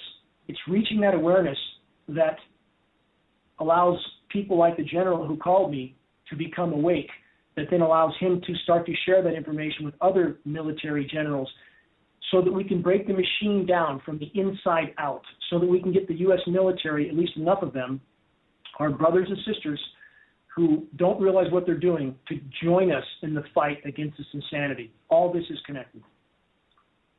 Thank you, Dane. Well, I think, too, that people need to understand something. This goes back, Dane. Do you guys remember, Doug, Joe, and Dane, when the first zombie fascination started to be put forth into the public eye? It was about pretty close to, I think, 7 or 8 years ago where it really came on the scene. Now, I'm not talking about, the very first zombie movies that were out in Hollywood, in the late 60s, early 70s. But I think it's critical for people to understand that there is an attitude in the elite that everybody above ground is a zombie. By making everybody above ground after whatever conflagration that they imagine, whether it's biological, think of all the movies you've ever seen or heard or read about or watched on YouTube, or any of the video games, there's always a cataclysm involved. Out of that cataclysm comes a mutagenic species or an alien species that basically has a lust for human flesh, and we've seen it's the guys with the guns against the zombies who, if you get caught by a zombie or get bit, you get the virus and turn into a zombie. Well, what was going on through that whole thing was a psychological conditioning of the American public that there is a group that will survive, obviously the elite. And while they don't show them in deep underground military bunkers, some do, forgive me, but the majority of them usually are running for their lives in the woods, or finding an old abandoned warehouse, or finding a mall, getting on top of the roof and blocking the entrances into a mall. Okay, that's kind of a quick and dirty, and when I say quick and dirty, I don't mean obscene, I just mean overview of the zombie protocol. When the late Sue Bradley was alive, she did the most wonderful and extensive research on zombies. And it's on my website, stevequayle.com. It's in the upper top right-hand corner. But what's critical about this, Dane, what's critical about this, Doug and Joe, is the fact that it is the vilification of everybody above ground after an event. Now, Dane, you deal primarily with geoengineering, all the ramifications, the climatological, but the psychological vilification of people. It therefore gives the elite, if you are basically nullified, you're a zombie. You may not be eating human flesh, dragging your only good leg around with blood and gore all over you and, your insides on your outside. But what that was the presentation by the elite and to the elite that everyone above ground is zombies. Does that make sense to you, Dane, Doug, and Joe? Yeah. It does. It's conditioning. It's conditioning. So here's the other thing, Dane. When I first started talking about chemtrails, the leads that I followed led to, hemoglobin, red blood cells. It led to not only chemicals, barium, aluminum, cadmium, all the stuff they put into the chemtrail, what I call toxic soup of death, but it led to biological, organic matter also being incorporated. And then the question became, and there are plenty of studies, both Russian and U.S. studies, that the radio frequency can change the mutagenic capabilities or the mutagenic characteristics of pathogens. So the point being is that with that mutagenic nature, with the ability of those organic compounds, human blood cells, animal blood cells, and I would say this, and by alien, I don't necessarily mean from outer space, but unusual blood cells, the combined effect would be a binary weapon of unimaginable lethality. And so, Dane, in all your studies on geoengineeringwatch.org, how much of that, because obviously you've got the lines on Monsanto, we've got the glyphosate issues, we've got all the Roundup issues, you brought up Agent Orange. Was it surprising to you, or are you following that lead concurrently with not only just the death properties that, we're expecting and experiencing an extinction level event, but also we're basically seeing an alteration of the human genome, are we not? We are, and not just in the human organism, we're seeing, according to Norwegian researchers that I have communicated with fairly extensively, horizontal gene mutations occurring in all plant life. We are seeing these mutations in the environment. When you have nanoparticulates, bioavailable nanoparticulates, that with materials that we know are highly toxic to all organisms, the absorption of these particulates causes mutation, period. They're being absorbed in everything, period. This is an absolute fact. It's not disputable. So the bottom line on do I think that they are experimenting with electronically stimulated biotech, which is what you're referring to, I believe, that we could all be seeded with pathogens that would become virulent when exposed to the right frequencies? Do I think they're experimenting with that? Why wouldn't I think that? I'm with you on that completely. What I would suggest, however, is that the best laid plans of even a very advanced power structure have flaws and run aground. And if we look at, just like some of what you covered in your book, the Weather Wars and Unnatural Disasters, Steve, you have a chapter on the man-made earthquakes. Now, I want to use that as an example of power structure plans that go awry. For those who are skeptical, and I understand that skepticism, that seismic activity could be triggered by anything man-made, I would advise to look at the data. In regard to the Fukushima quake, 3 days prior to that quake, I was contacted by a person on the California coast who has a relative in military intelligence. She's in a tsunami zone. She was told by that relative to be out of that zone on Friday. She asked if I had heard anything. I hadn't. You hear certain things all the time. Again, this was the Tuesday before the quake, which happened on Friday.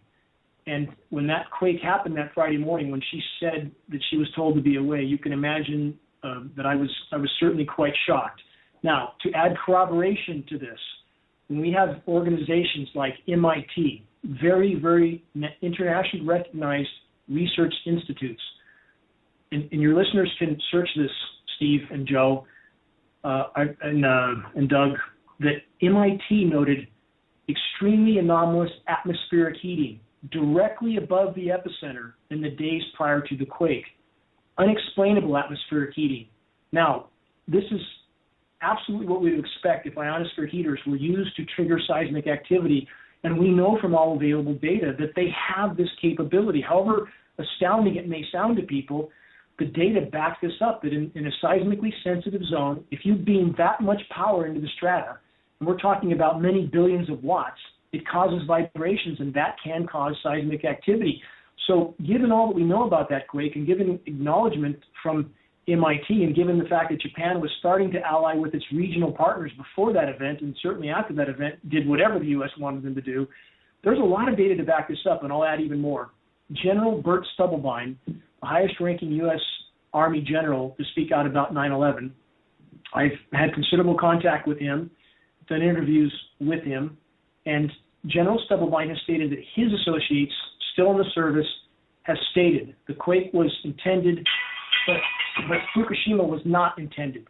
So when you trigger 9.0 quakes, bad things happen.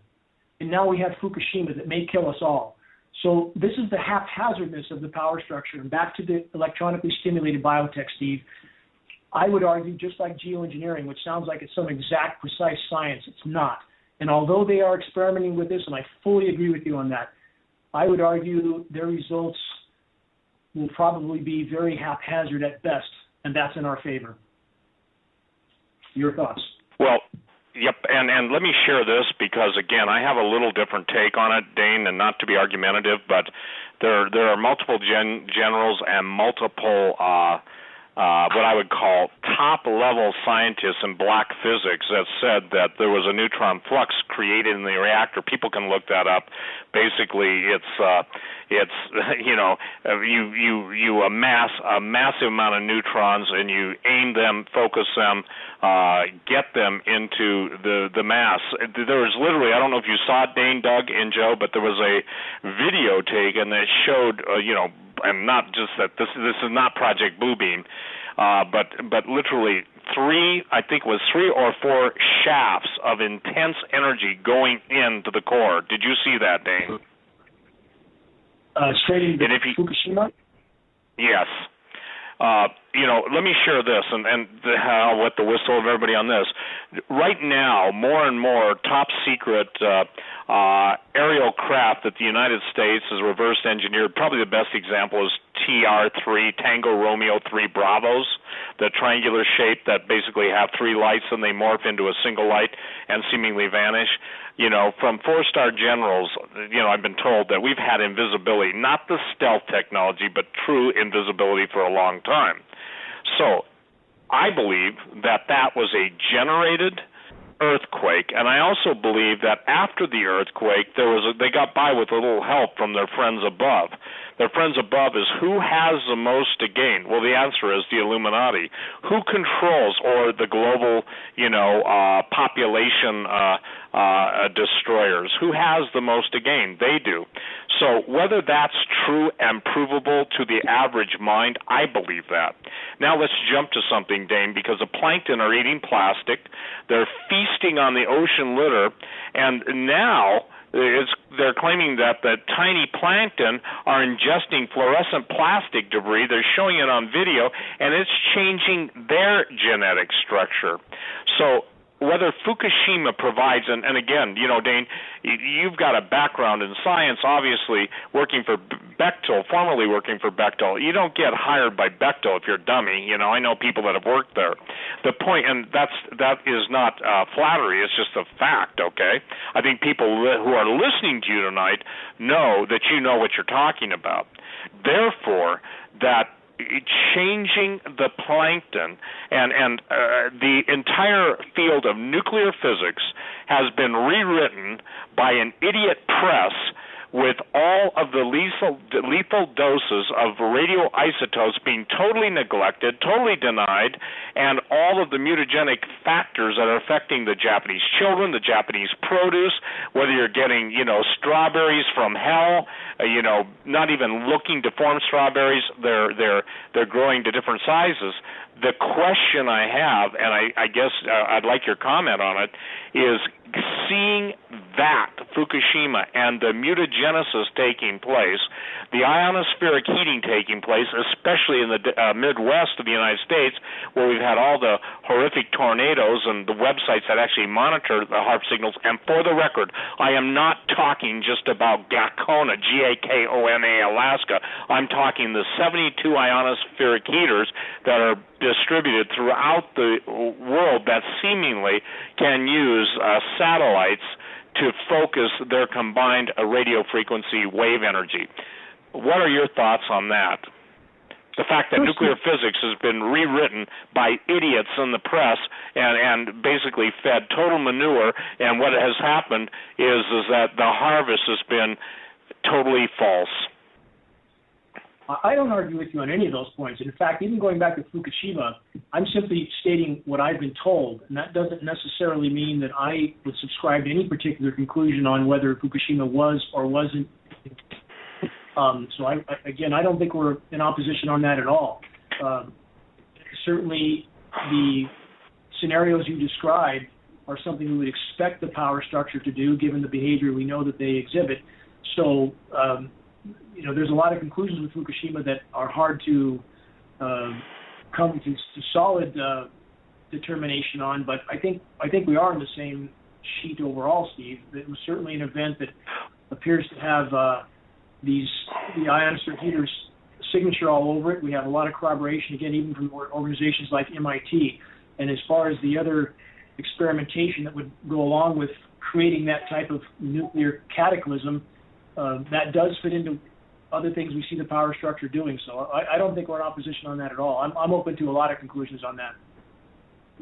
Oh, yeah, and I don't believe that we're on opposite pages at all. I just want people to hear your take on it because, again, you can't address one of the issues without all the issues. And remember this, even in the Communist Manifesto and even in the people that taught the current administration their thought processes, it's to overwhelm the citizens with everything all at once.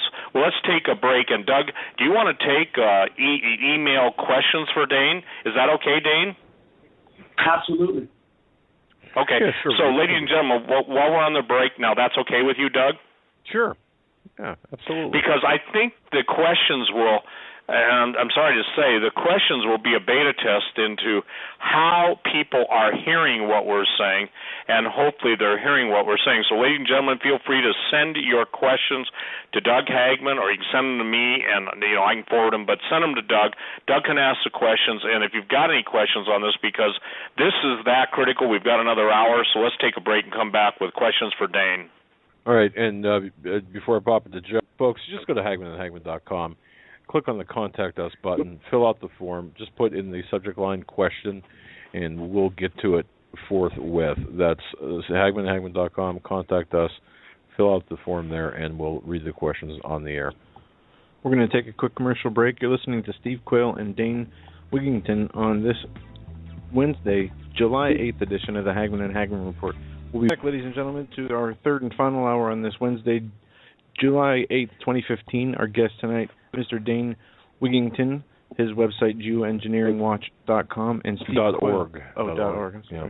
And Steve Quayle from stevequayle.com. Both you can find on HagmannandHagmann.com. Yeah, let me start out with a question, Dane, to you. Okay, this is my question, all right? And again, pardon me if this seems pretty academic in nature. There are a lot of websites out there that appear to have answers for everything. Oh, the aluminum in the soil? Well, that's because they're testing where there's high aluminum traces next to aluminum fences, or you know what I'm talking about.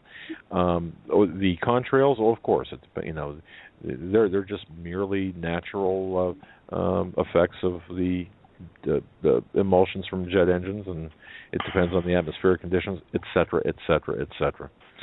You know what I'm talking about. But more importantly, and this goes to your weather situation, how is it possible that you've got local meteorologists, whether it's your Channel 5 out of Phoenix or Channel 7 out of Sacramento or whatever channel, how is it possible that these people are not saying, wait a minute, man, there's a whole lot wrong with what we're doing here, or what we're seeing here. There's just a whole lot wrong. Where's the disconnect with the meteorologists on the local level? Your questions are absolutely valid. Let me back up to the initial question. When people ask about or try to claim that we should expect aluminum in the soils, true, aluminum is a very abundant element, 8% of the Earth's crust. But this is what's most important. It does not exist in the environment in free form, period. It is always bonded to other elements. We have always, at Geoengineering Watch, always relied solely on precipitation tests for verification of what's raining down on us, because this aluminum does not belong in the rain. The soil's pH changes in Shasta-Siskiyou County in the last 10 years from this high aluminum rain, which, by the way, the pH value of this rain is 10 to 12 times higher than it should be. Rain should be about 5.6, given the amount of atmospheric carbon we have. We're seeing 6.6, 6.8. This is from the aluminum in the rain, and our tests of samples from rain with pH that high verify the aluminum.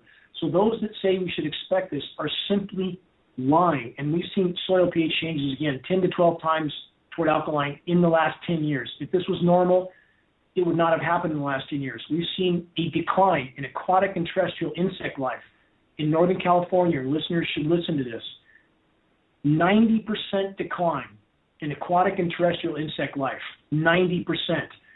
U.S. Forest Service biologists that I work with attribute this primarily to the aluminum exposure in the case of the aquatic insect life. There are a lot of factors affecting terrestrial insects, including the UV. So let's progress on to the meteorologists. Quite simply, it's a very, very bad career decision to address this issue. It's that simple. We had word from a Fox meteorologist off the record. There was a connection that he was taken into a room and told, you do not mention this issue. I already mentioned to you what the university scientists have told me, that they were told, you simply don't address this issue. That's all there is to it. So we have a bunch of people trying to protect their paychecks and their pensions and their bubble of denial while the whole ship goes down. So it's that simple. Doug. It comes down to the fact this is a horrible career decision, and people are simply afraid to speak out because they all know that anything they say or communicate is being monitored. And let's look at one last example, and I'll turn the mic back. Let's look at the man who spoke out about torture in the U.S., John Kiriakou. Who's the only one to go to prison for the torture? John Kiriakou. That's the society we live in, and everybody knows it. Oh, okay. Well said. Hey, Doug. Yeah. I want, first of all, Dane, people are sending me emails, and a couple, Maggie and Bob said, where is the meeting going to be held, and at what time and what day? We've talked about everything, but we got to give that out. They said they can get a whole couple cars full of people to attend it. So I don't think you've said that. We'll give the actual, but where and when and at what time? This is in Redding, California, which is Northern California. We'll post a flyer out permanently on geoengineeringwatch.org in the next day or two. Redding, California, Friday night, August 14th. Lots of places to stay in Redding.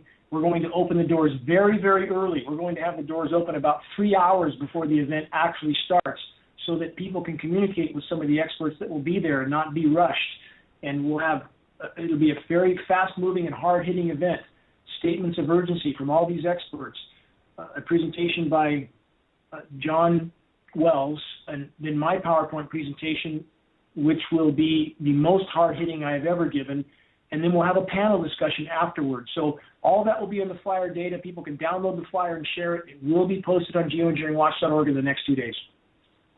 Okay. Hey, Doug, I want to draw everybody's attention to something that's happening right now.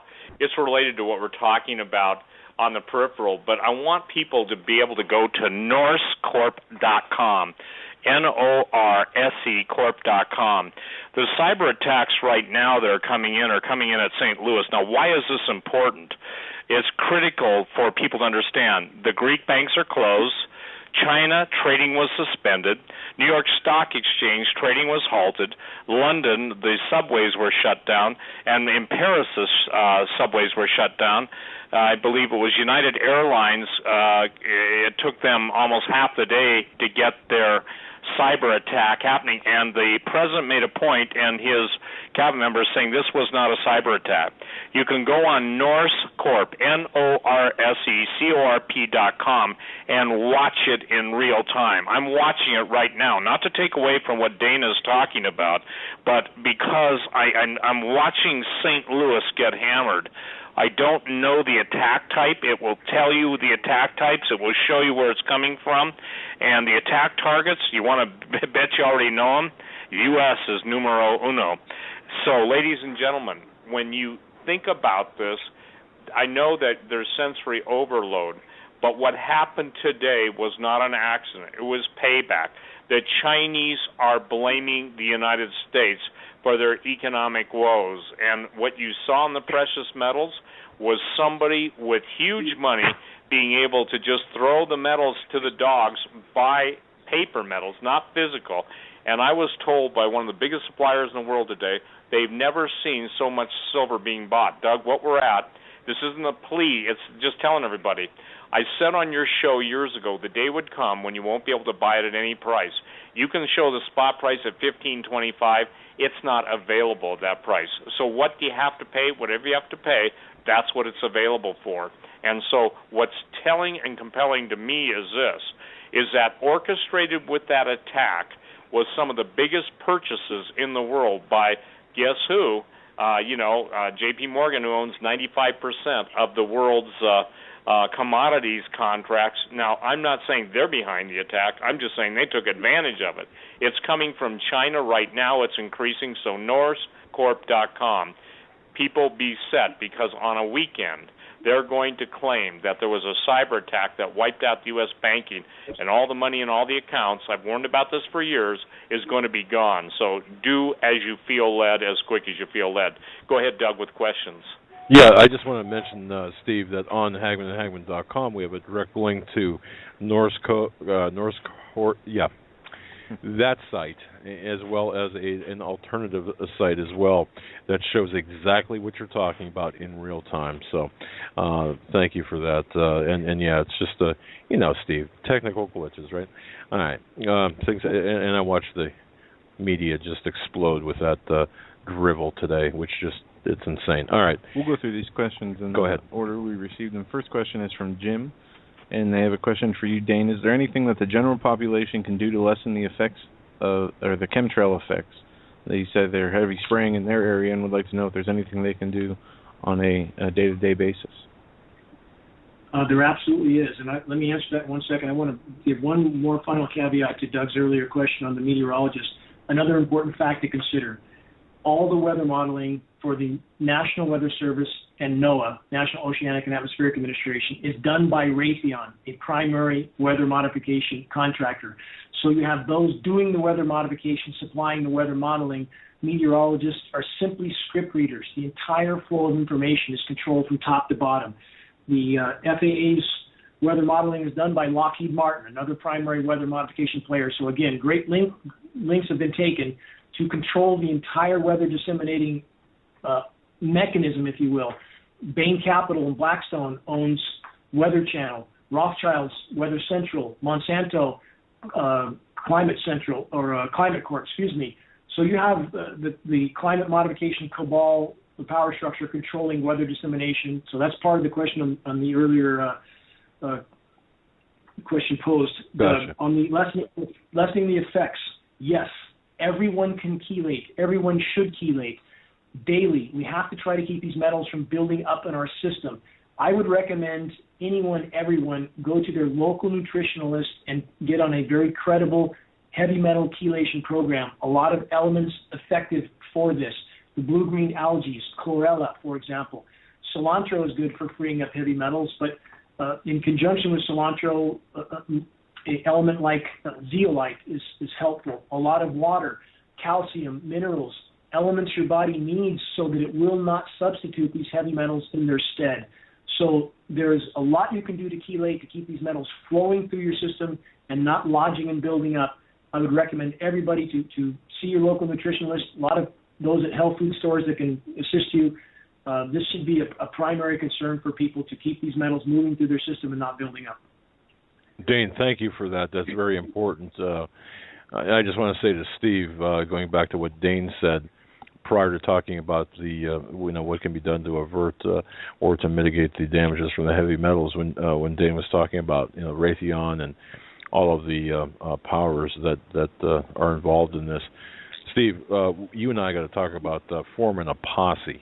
Okay, I just want to say that because seriously, man, this is absolutely incredible information. You've known this for years, but for us to hear this and for us to do nothing is unconscionable. Thank you, Steve. I just had to get that off my chest. All right, go ahead, Joe. Another question in regards to the chemtrails. A question here from Dr.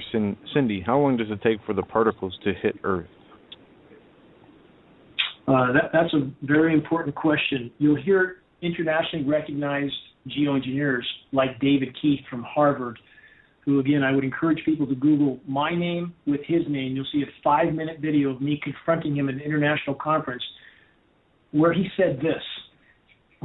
When I confronted him after a 3.5-hour symposium of him talking about dumping 20 million tons of aluminum nanoparticulates into the atmosphere annually, the question I asked him was, have you done any studies whatsoever on the toxicological effects on soils, waters, and the human organism? He tried to dodge the question by stating, more or less, there's a lot of particulates in the atmosphere, a little more won't hurt. When he was pinned down, he said this: we haven't studied this. Could terrible things happen tomorrow? We don't know. You can see that on film if you Google David Keith, Dane Wigington.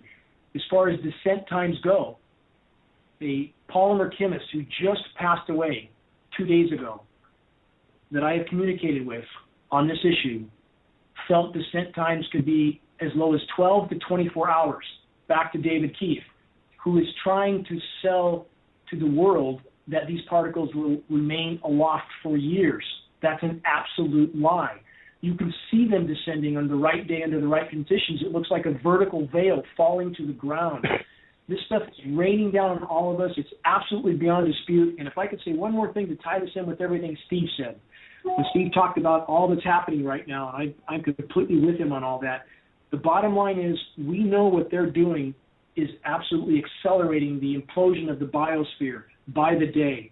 When they can't hide this anymore, we have statistics of autism, for example, from MIT. 1 in 2 kids will have autism within 10 years. We're not going to get that far.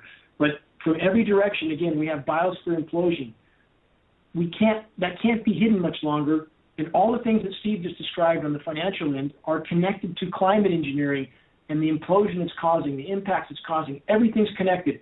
At the point in time they can't hide this, all hell's going to break loose all over the globe. So they are maneuvering their chess pieces into place right now. This is what Jade Helm is all about, in my opinion. They are trying to maneuver their chess pieces in place as fast as they can before the public wakes up. We must beat them to that intersection. We must reach critical mass of awareness before the power structure has put all their chess pieces in place so that they are caught off guard and not us. All right, you mentioned Jade Helm, Dane. The question, actually 2 questions here. I'll just summarize it. Jade Helm, with respect to what you're talking about, the geoengineering aspect of things, just tell us again what you believe Jade Helm would do relative to, in other words, geoengineering and Jade Helm, the relationship there, what's going on? Again, I don't pretend to know exactly what will unfold with the Jade Helm military exercises, but when we see the progression of posse comitatus abandoned in the past, and now we have military exercises taking place within the U.S. lower 48, unprecedented events, all leading up to making a population accept seeing this military hardware, military personnel being moved into position, if you will. When we see the absolutely horrific weather events that Steve alluded to earlier, very correctly so, what can only be described as what his book describes, weather warfare. That's exactly what we're talking about. In Texas, the horrific flooding. In California, the absolutely unprecedented drought, heat conditions, both of which are a result of climate engineering, i.e. weather warfare. Is that not the softening up of certain populations to further the sort of destabilization and control that we've seen in so many countries, from sub-Saharan Africa to the Middle East? Every one of the Middle Eastern countries, every single one that was destabilized was subjected to horrific drought prior to that destabilization. Every one of them, Iraq, Syria, Libya, the list goes on. This is not an accident. We have global leaders on the floor of the UN, like the president of Iran and the VP of Iran, stating their country was being droughted out by NATO weather modification programs. So when we see the same thing happening in the U.S., why would we not come to the same conclusions? Our government is not there for our benefit. Any who believe this are living in an alternate reality. So when we see the same dots being connected here, why would we not come to the same conclusions? Indeed. Thank you for restating that as you did initially. I appreciate that. Another question here from Corey asks, could you please explain to the audience the role methane has in warming and how dangerous the warming of the Arctic is, especially the East Siberian Shelf? East Siberian Shelf, okay. But yeah, methane and the role methane has in warming. That's an important question, again, and back to the original structure of intentionally melting the Arctic and then a change of direction that with the power structure when they realized the magnitude of what they would unleash, and they've done it anyway. But methane over a 10-year time horizon is over 100 times more potent a greenhouse gas than CO2. As methane enters the atmosphere, it's like covering the planet with a layer of glass. Heat comes in, doesn't get out. The planet right now, today, is warming at the rate of 4 Hiroshima bombs per second, the thermal energy of 4 Hiroshima bombs every second. That's how fast the heat is building up, and climate engineering is not mitigating that. It's making it far worse. How much methane is there in the Laptev Sea, in the East Siberian Shelf? Again, there's enough methane there mathematically to cause a Permian-style mass extinction 100 times over. There's enough to kill us all many times over. So if that release continues and climate engineering is worsening that situation, again, we will be at the end of the road. So The methane situation is hugely important. I encourage your listeners to search online Arctic methane emergency, and they must sift the baby from the bathwater. For example, the Arctic Methane Emergency Group, and I know some of that group, they have correct data as far as the severity of what's happening on the ground, but where they must be completely disregarded is when groups of scientists like the Arctic Methane Emergency Group call for geoengineering to be done. That's where we have to know that they are not telling the truth in that regard. So everyone must learn to sift the baby from the bathwater. But the fact that the methane emergency is happening, the data is too conclusive. It can't be ignored. It is happening, and it is an issue which will determine our common fate if it continues on this current course. All right, very good. This from Oberlin, I believe I'm not sure first or last name, listening live from the UK right now, directed to both Dane and Steve. First, Dane, I'll just pose the same question to both of you. First to Dane. Left unchecked, what would you expect? If everything remained the same, the progress of things just keep going in terms of the geoengineering, what would you expect to have happen? In other words, would there be a single event, multiple events? Would there be some sort of what would happen? Left unchecked. What's the first bad or the next bad thing to happen if we do nothing? First, or you Steve to go? Is that a question for me or for Steve, Doug? Well, go ahead, Dane. You answer that first. And hey, Dane, you're breaking up, so I don't know if it's the proximity to your Skype mic or whatever. But, you're breaking up a little bit, so take your time and be clear, I'll go slow. You know what it is? We have a massive thunderhead above us right now. It's breaking up my signal. So I'll try to speak as slowly and clearly as I can. At the moment in time, the power structure cannot hide the severity of what's unfolding, the magnitude of what they have done to global populations. Links will start dropping out of the chain. And that means they will start playing some of their cards. Some big shoes will drop. Environmentally, the biosphere is imploding.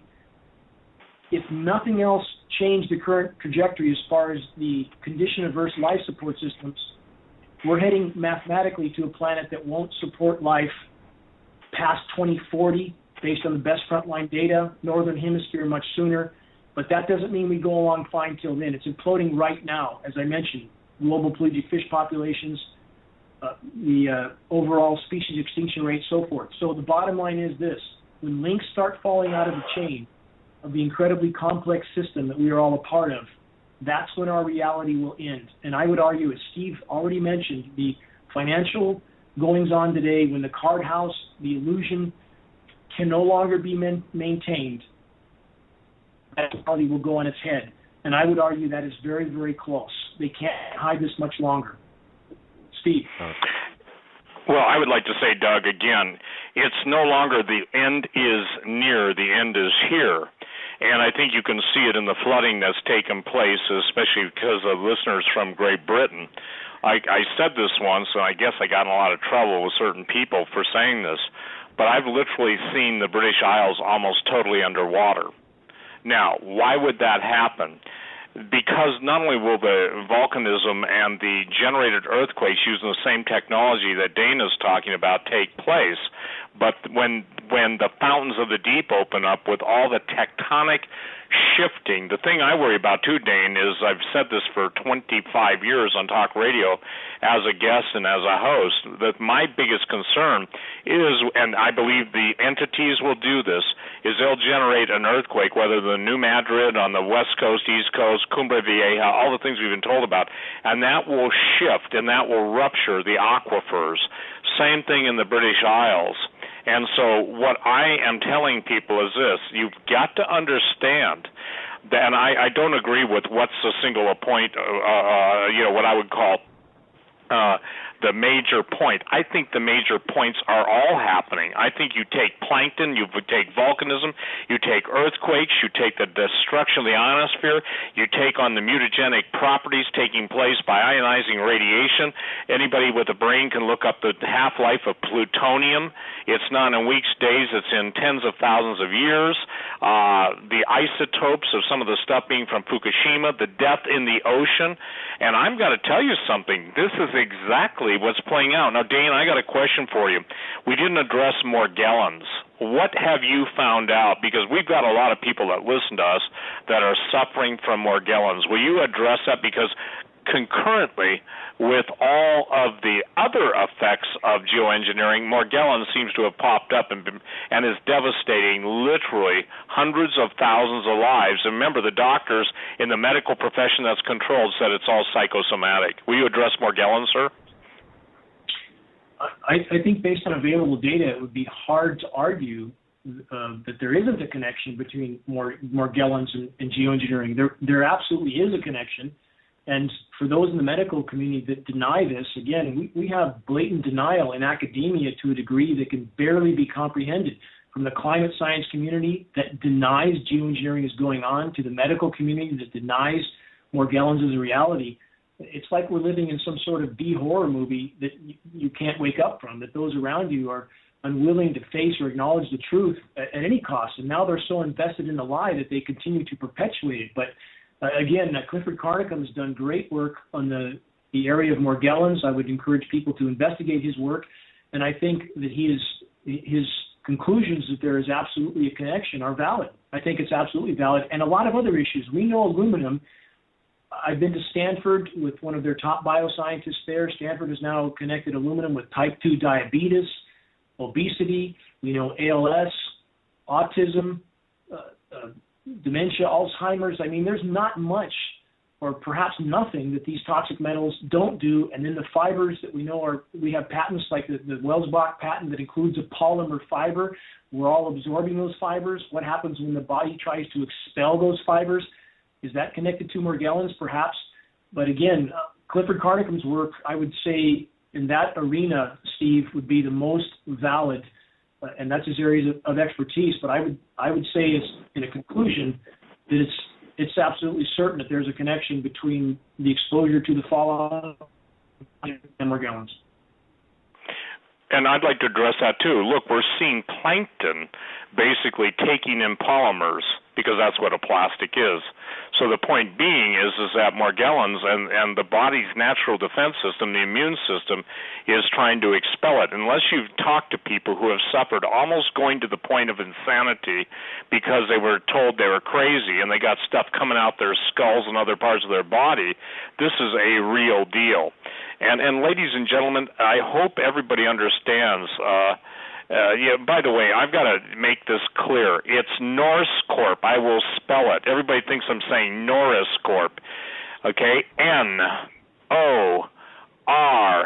as in Sierra, E as in Echo, Corp, C-O-R-P, short for corporation.com. N-O-R-S-E, like a Norseman, corp.com. I just had to do that. So getting back to Morgellons, I rest my case too, that now we've got sort of a strange thing happening with nanoparticles. Everything you read, everybody wants to put nanoparticles into your body. I believe that they literally want the Borg, Dane, and again, this is all going on at once. When you understand that the ultimate point of having all the money in the world or controlling all the money in the world is to basically control human lives. That's what's at stake, and I believe that it is a satanic, and I believe in Satan, and I don't believe in him, I acknowledge him. I believe that we're in the time where basically half the world's population is going to die, and people used to think we were crazy, Doug, talking about biblical prophecy when you take all these things together. For instance, David, God bless you, David, he's in South Dakota, and Dane, let's address the summer. He said, Steve, we've experienced summer. Let's address the hail this summer. We have experienced hail up to grapefruit size this summer, Spearfish, Belfourche, Newell, and surrounding areas. I sent the pictures from the local paper to the funnel clouds on our street.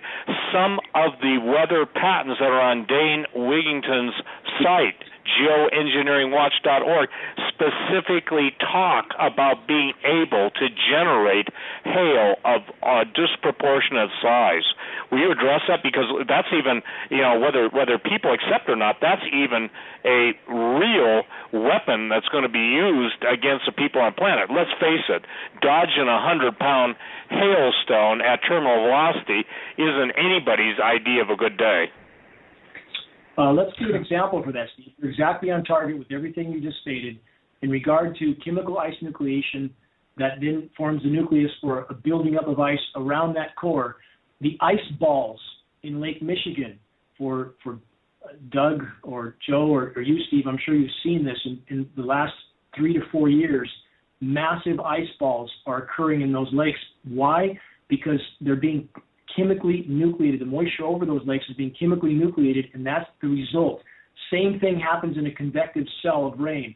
When they are ice nucleating, and they are, we can see this on the radar extremely clear. We can see areas of precipitation instantly flash out to frozen precipitation with no orographic enhancement. It means it's not moving over topography, over mountains. There's no colliding air mass of cold air. It simply flashes out the frozen precipitation. That can only happen when chemical ice nucleating agents are being dumped into that precipitation. And they're doing this right now, even with thunderheads, convective cells. What does that do? It starts the nucleation process much earlier at much higher temperatures. The hailstones become much larger. There you have it. Interesting. Another email question here from Karen. She asks, I have a question for your guest. I live in the highlands of Virginia, where the highest mountain in the state is 5,000 feet. My water comes from a mountain spring. Should I have my water tested, and what should I have it tested for in order to determine if these particles and heavy metals are present? If you, and just to put a final cap on the ice nucleation, if your listeners have not seen the Lake Michigan ice balls, they should search that online. They'll find pictures that will shock them, and I think that will clarify the hail issue for them very clearly. It couldn't be more profound. On the testing of wells, these metals are highly reactive. They bond to other elements very readily. If that groundwater is very deep, that well may still be offering more or less pure water. Our wells in Northern California, where I live, the water is still mostly untainted because the water table is fairly deep. If the wells are shallow, they're likely quite contaminated with these elements. On the lab testing, you have to pick a lab that you hopefully feel is credible, because we have seen tests that were absolutely scrubbed. We had duplicate samples sent to 2 labs. One came back 0, one came back packed with aluminum. The lab that was zeroed out was near a Boeing factory. The lab owner knew why we were testing, and he simply sent back no results. Did not want to be in the middle of this controversy, and we're seeing that more and more. We're actually the lab owner for the new lab owner for the state-certified lab in Northern California. Old lab owner died an early, unexpected death. And I don't know if there's any connection, but I'm saying he's out of the picture. The new lab owner is telling people it's normal to have rain in your aluminum and in your air. So that's what we're dealing with. We're dealing with people that are willing to say anything for a paycheck and a pension. So try to find a credible lab, but it's worth testing. If you have metal in it, it's worth filtering. Hey, Doug, I want to add to what Dane just said. Anybody who's got a spring should have a cover on their spring, and they basically should draw the water from as close to the source. I remember in northern Michigan, Iron River, that's where Greg Evenson actually taught school in the hospital, taught school in town. I was born in Stambo, Michigan.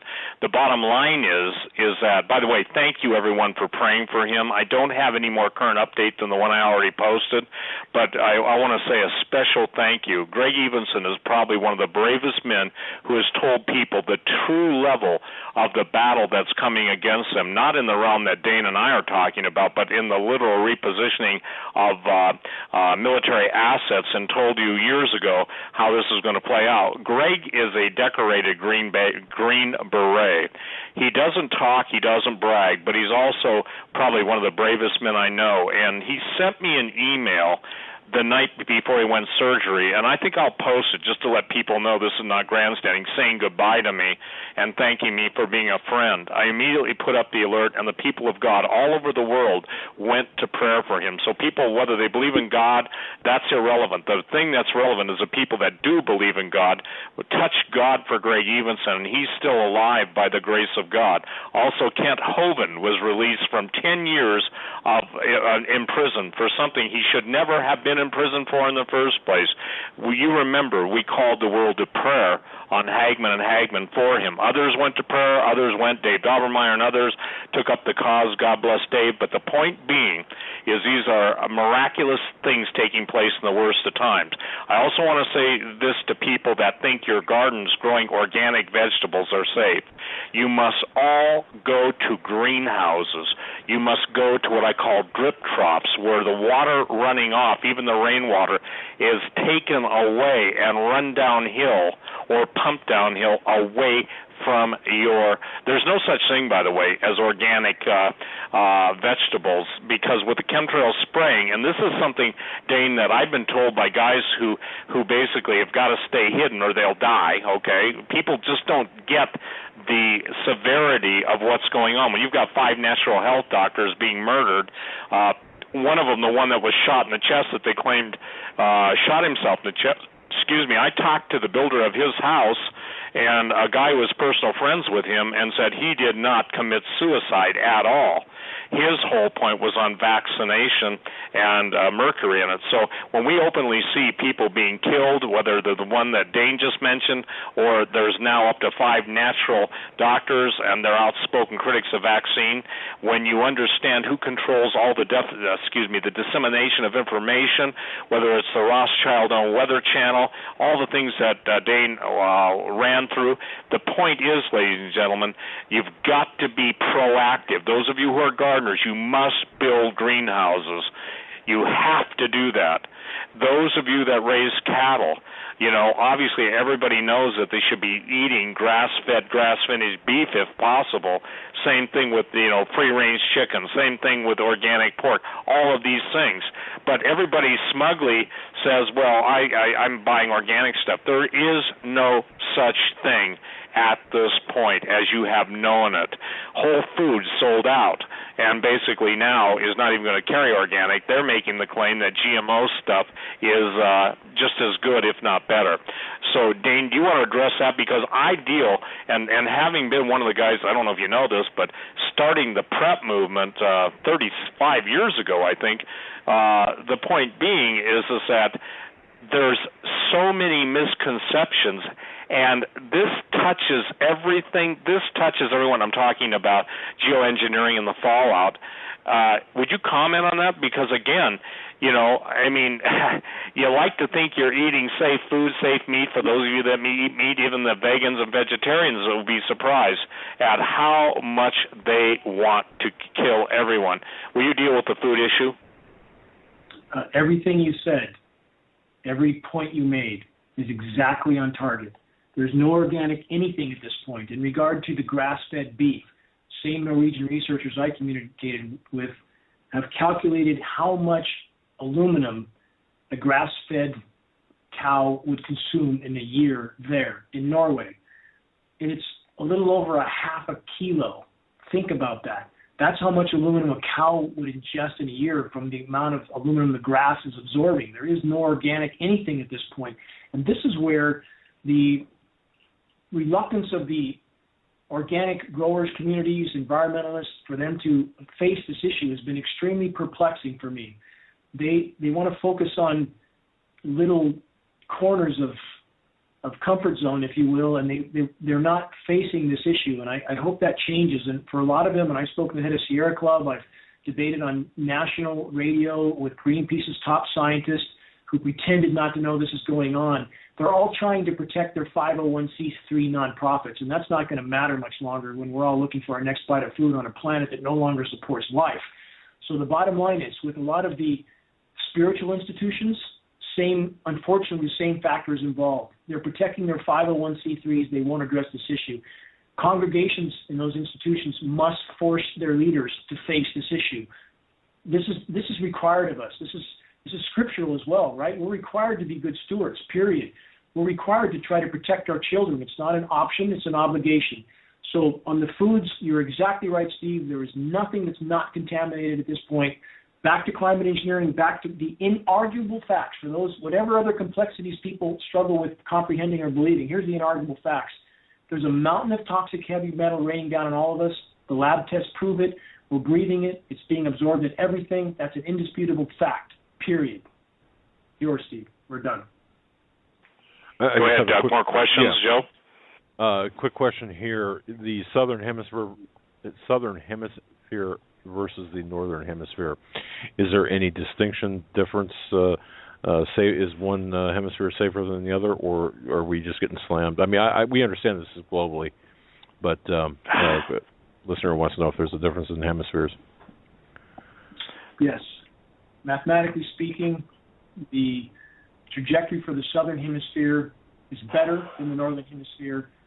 On the current course, survivability in the southern hemisphere might be a decade longer, but that's still not much. We have more methane in the northern hemisphere. We have a more concerted effort to keep the ice pack intact in the southern hemisphere, Antarctica. We have less methane release, and we have a lot less nuclear plants. There's only, in the northern hemisphere is where they're all centered. So there's a number of factors that make the northern hemisphere less survivable, but we're slicing hairs at that point. If we're talking about perhaps 10 more years, if under the right circumstances, I don't know that it's going to make much difference.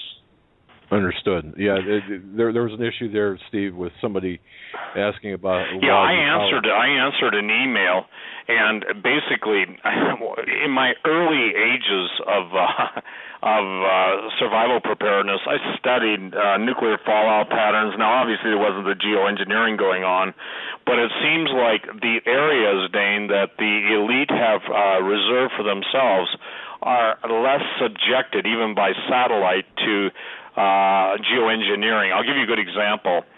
The dynasty of the Bushes have pretty much settled for Uruguay, which sits on the largest, I guess, underground water aquifer in South America, or one of them. When Neville Shute wrote his book On the Beach in 1959, many of you remember that. My favorite scene, I guess we could have that. I think the guy's in his Ferrari in his garage, and he asphyxiates himself as the end of the world. Well, I don't tend to want to tell anybody to do that, and I wouldn't do it myself. But the point being is the southern hemisphere, even the elite in their underground bases in Australia, in New Zealand, in the secret undersea bases, and believe it or not, they exist. Everything that I have studied up until the point I can't tell you is that the elite have pretty much preserved the southern hemisphere for themselves. When I was talking to certain generals who basically said, you would be wise, Steve, and these are 4-stars, to relocate to the southern hemisphere, they reiterated that point. So I'm not arguing with you. I'm just telling you what I know to attenuate what you just said. You're exactly right. I mean, there's no question. And on the Bush's purchase of land in South America, I'm familiar with those facts and completely with you. That's exactly what they've done. It's certainly a better place to be. There's no arguing that. I'm just making the point that for the long term, given the inertia behind what's happening, if we don't change course, starting with the stopping of climate engineering, the time frames are quite narrow. Again, mathematically right now, what it calculates out to is no life left in the northern hemisphere about 2030, southern hemisphere about 2040. That's if unexpected elements don't enter the equation. So, yeah, absolutely a better place to be, but ultimately we're heading for Venus syndrome on this track. That's a scientific scenario that your listeners should perhaps Google, and they'll understand the factors that affect that scenario. Once you trigger certain mechanisms on the planet, they feed themselves until we have a planet that ends up like Venus. And for the record, many people think Venus is 900 degrees on the ground because it's so close to the sun. That's not the case. Venus would be about 20 to 25 degrees warmer, all things being equal. It underwent a runaway greenhouse effect. So that's the trajectory we're on. And back to the Southern Hemisphere, yes, better, but only for a while. All right. I've got a listener here with a question about roughly, if you know this or could give some sort of estimation as to how many individuals are actually flying the aircraft that are giving us the visual indications in the sky, meaning the chemtrails. You know, is it 100? Is it 1,000? Is it 10,000? And what agencies are they associated with? We can't know on the piloting of the aircraft.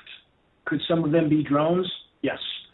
So we can't answer that question. I spoke to a KC-135 pilot face-to-face, didn't know what he was doing up there, was being told to fly from point A to point B. When he went back to ask questions, the last news I got from him was medicated behind a desk. So he was flying an aircraft, certainly. So we can't know how many are drones. As far as agencies involved, again, it's not just the Air Force. The Navy appears to be involved as well. Bottom line, it's Department of Defense. And we have private carriers involved. Again, I'm not implicating the private carrier personnel or pilots because these are automated systems. But the fact that their aircraft are involved cannot be disputed. We can track them from the ground with Flight Tracker. We have photographs, which, again, I'll publish on a video in a few days. We already have some on our website of the retrofit nozzles on their aircraft. We have film footage of them spraying. There's no question about that. So there's a lot of people involved directly or indirectly.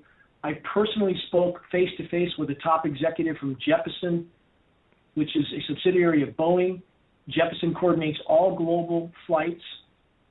After 15 minutes of conversation, when I mentioned the word geoengineering, he literally turned his back and walked away. Not another word was said. Whole lot of people participating and seemingly without conscience. But we have to bring this issue to light, Doug and Joe and Steve. I mean, I know you all realize the gravity of this issue, and I focused on this issue for this reason. If we could get this issue to light and global populations realized the extent to which they had been experimented on, the extent to which they have been harmed, their children have been irreparably harmed, their health has been irreparably harmed, their environment irreparably harmed. If we could get this issue to light, it would cause a shockwave around the globe like no other. And the power structure will try to hide this to the last moments. But this is the issue that could break the dam and drag everything out with it. We must. Interesting. Got a question here from James, and he asks about, is there any way class action lawsuits could be filed to stop this geoengineering program? He goes on to say there certainly is enough evidence to present to the justice system and all the EPA clean air and water standards that are on record are being violated. Is there any way to bring a class action lawsuit, or do you think it would even be fruitful? There is a way. It is being discussed. Those wheels are turning. I'm involved with the attorney team. I'm on the conference calls with them. We have one of the CEOs of one of the top environmental consulting firms in the entire world, a firm with 10,000 employees. He is on our calls with us. This is being discussed. And the point with such a class action suit is this. This is national security. Climate engineering is considered national security. They will defend it as much as they can and hide it as much as they can. But if suit is filed and it's being worked on now diligently, it will bring the media attention that we so desperately need. And I would argue again, once we reach critical mass, once those in the military realize what they're a part of, that's the point in time when we have a real chance of exposing and stopping this. Just the exposure alone, regardless of the results of the suit, the credible filing of such a suit, and the media bounce from that, is the exposure we would need to put a crack in the dam. And that's all we have to do is put a crack in it. Once there's a crack in it, there'll be no stopping the flow. Understood. Steve, we only have about 6 minutes left. Your closing thoughts?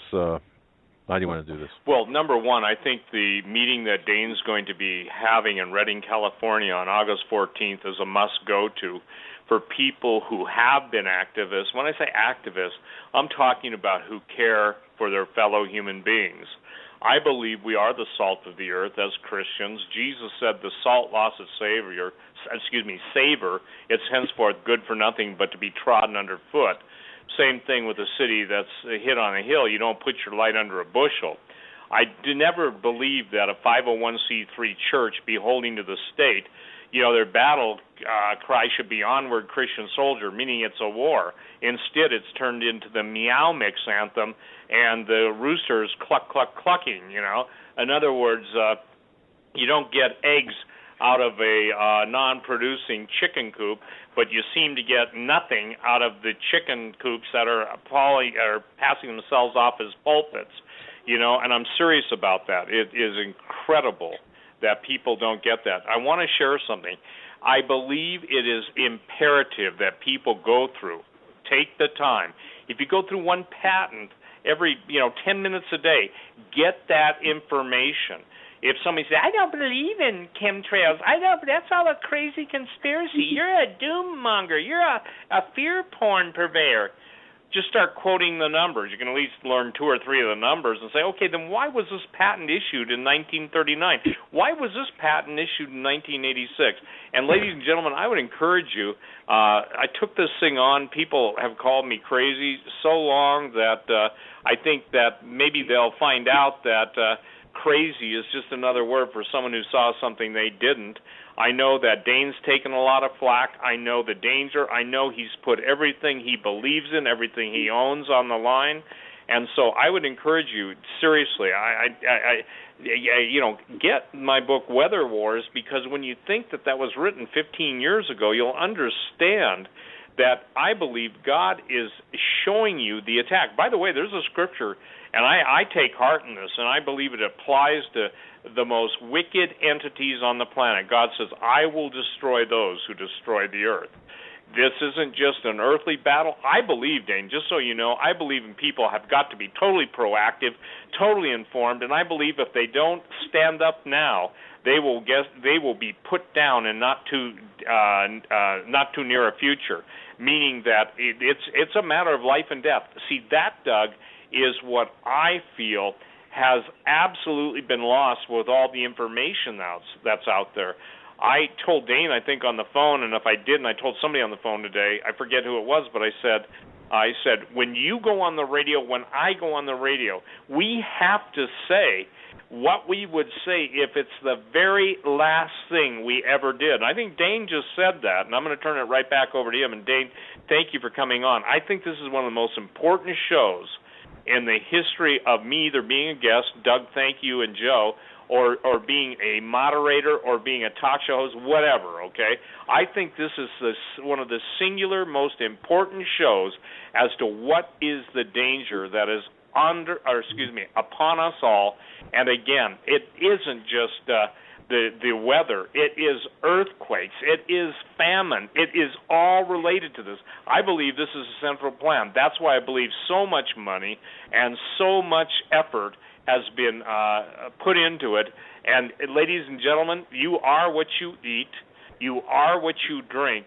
You are what you think. Again, my book, Weather Wars and Unnatural Disasters, I got enough footnotes in there to make a woman's shoe store happy. So please take advantage of Dane's site. I love the patents, Dane. It saves me looking it up. Go ahead, sir. Finish out your portion. Everything you stated, Steve, I'm certainly in full agreement. I didn't want to spend the last 12 years of my life completely engaged in this battle 80 hours a week. Bottom line is this. It is indisputable these materials are raining down on us, indisputable that we are absorbing them. If we don't face this, none of us will be cognitively functional enough to face any challenge very, very soon. 1 in 3 seniors in the U.S. dies with Alzheimer's and/or dementia now. We're all absorbing this. So the bottom line is, yes, we face a lot of other challenges, but this one is the one that will most determine our outcome. If we can't think clearly, if we keep absorbing these metals and we keep becoming more and more sick and less cognitively functional, game over, along with the planet's life support system. So that's why I'm focused on this. I hope everybody will help us get involved. Share the word on geoengineeringwatch.org. On the upper left, there's activist suggestions, flaming arrow link, ways that people can, from their own home computer, help us in this battle. My gratitude to you, Steve. I can't express how much gratitude to you and to Doug and to Joe for helping to give this issue a voice. Thank you. Dane, thank you so very much for coming on.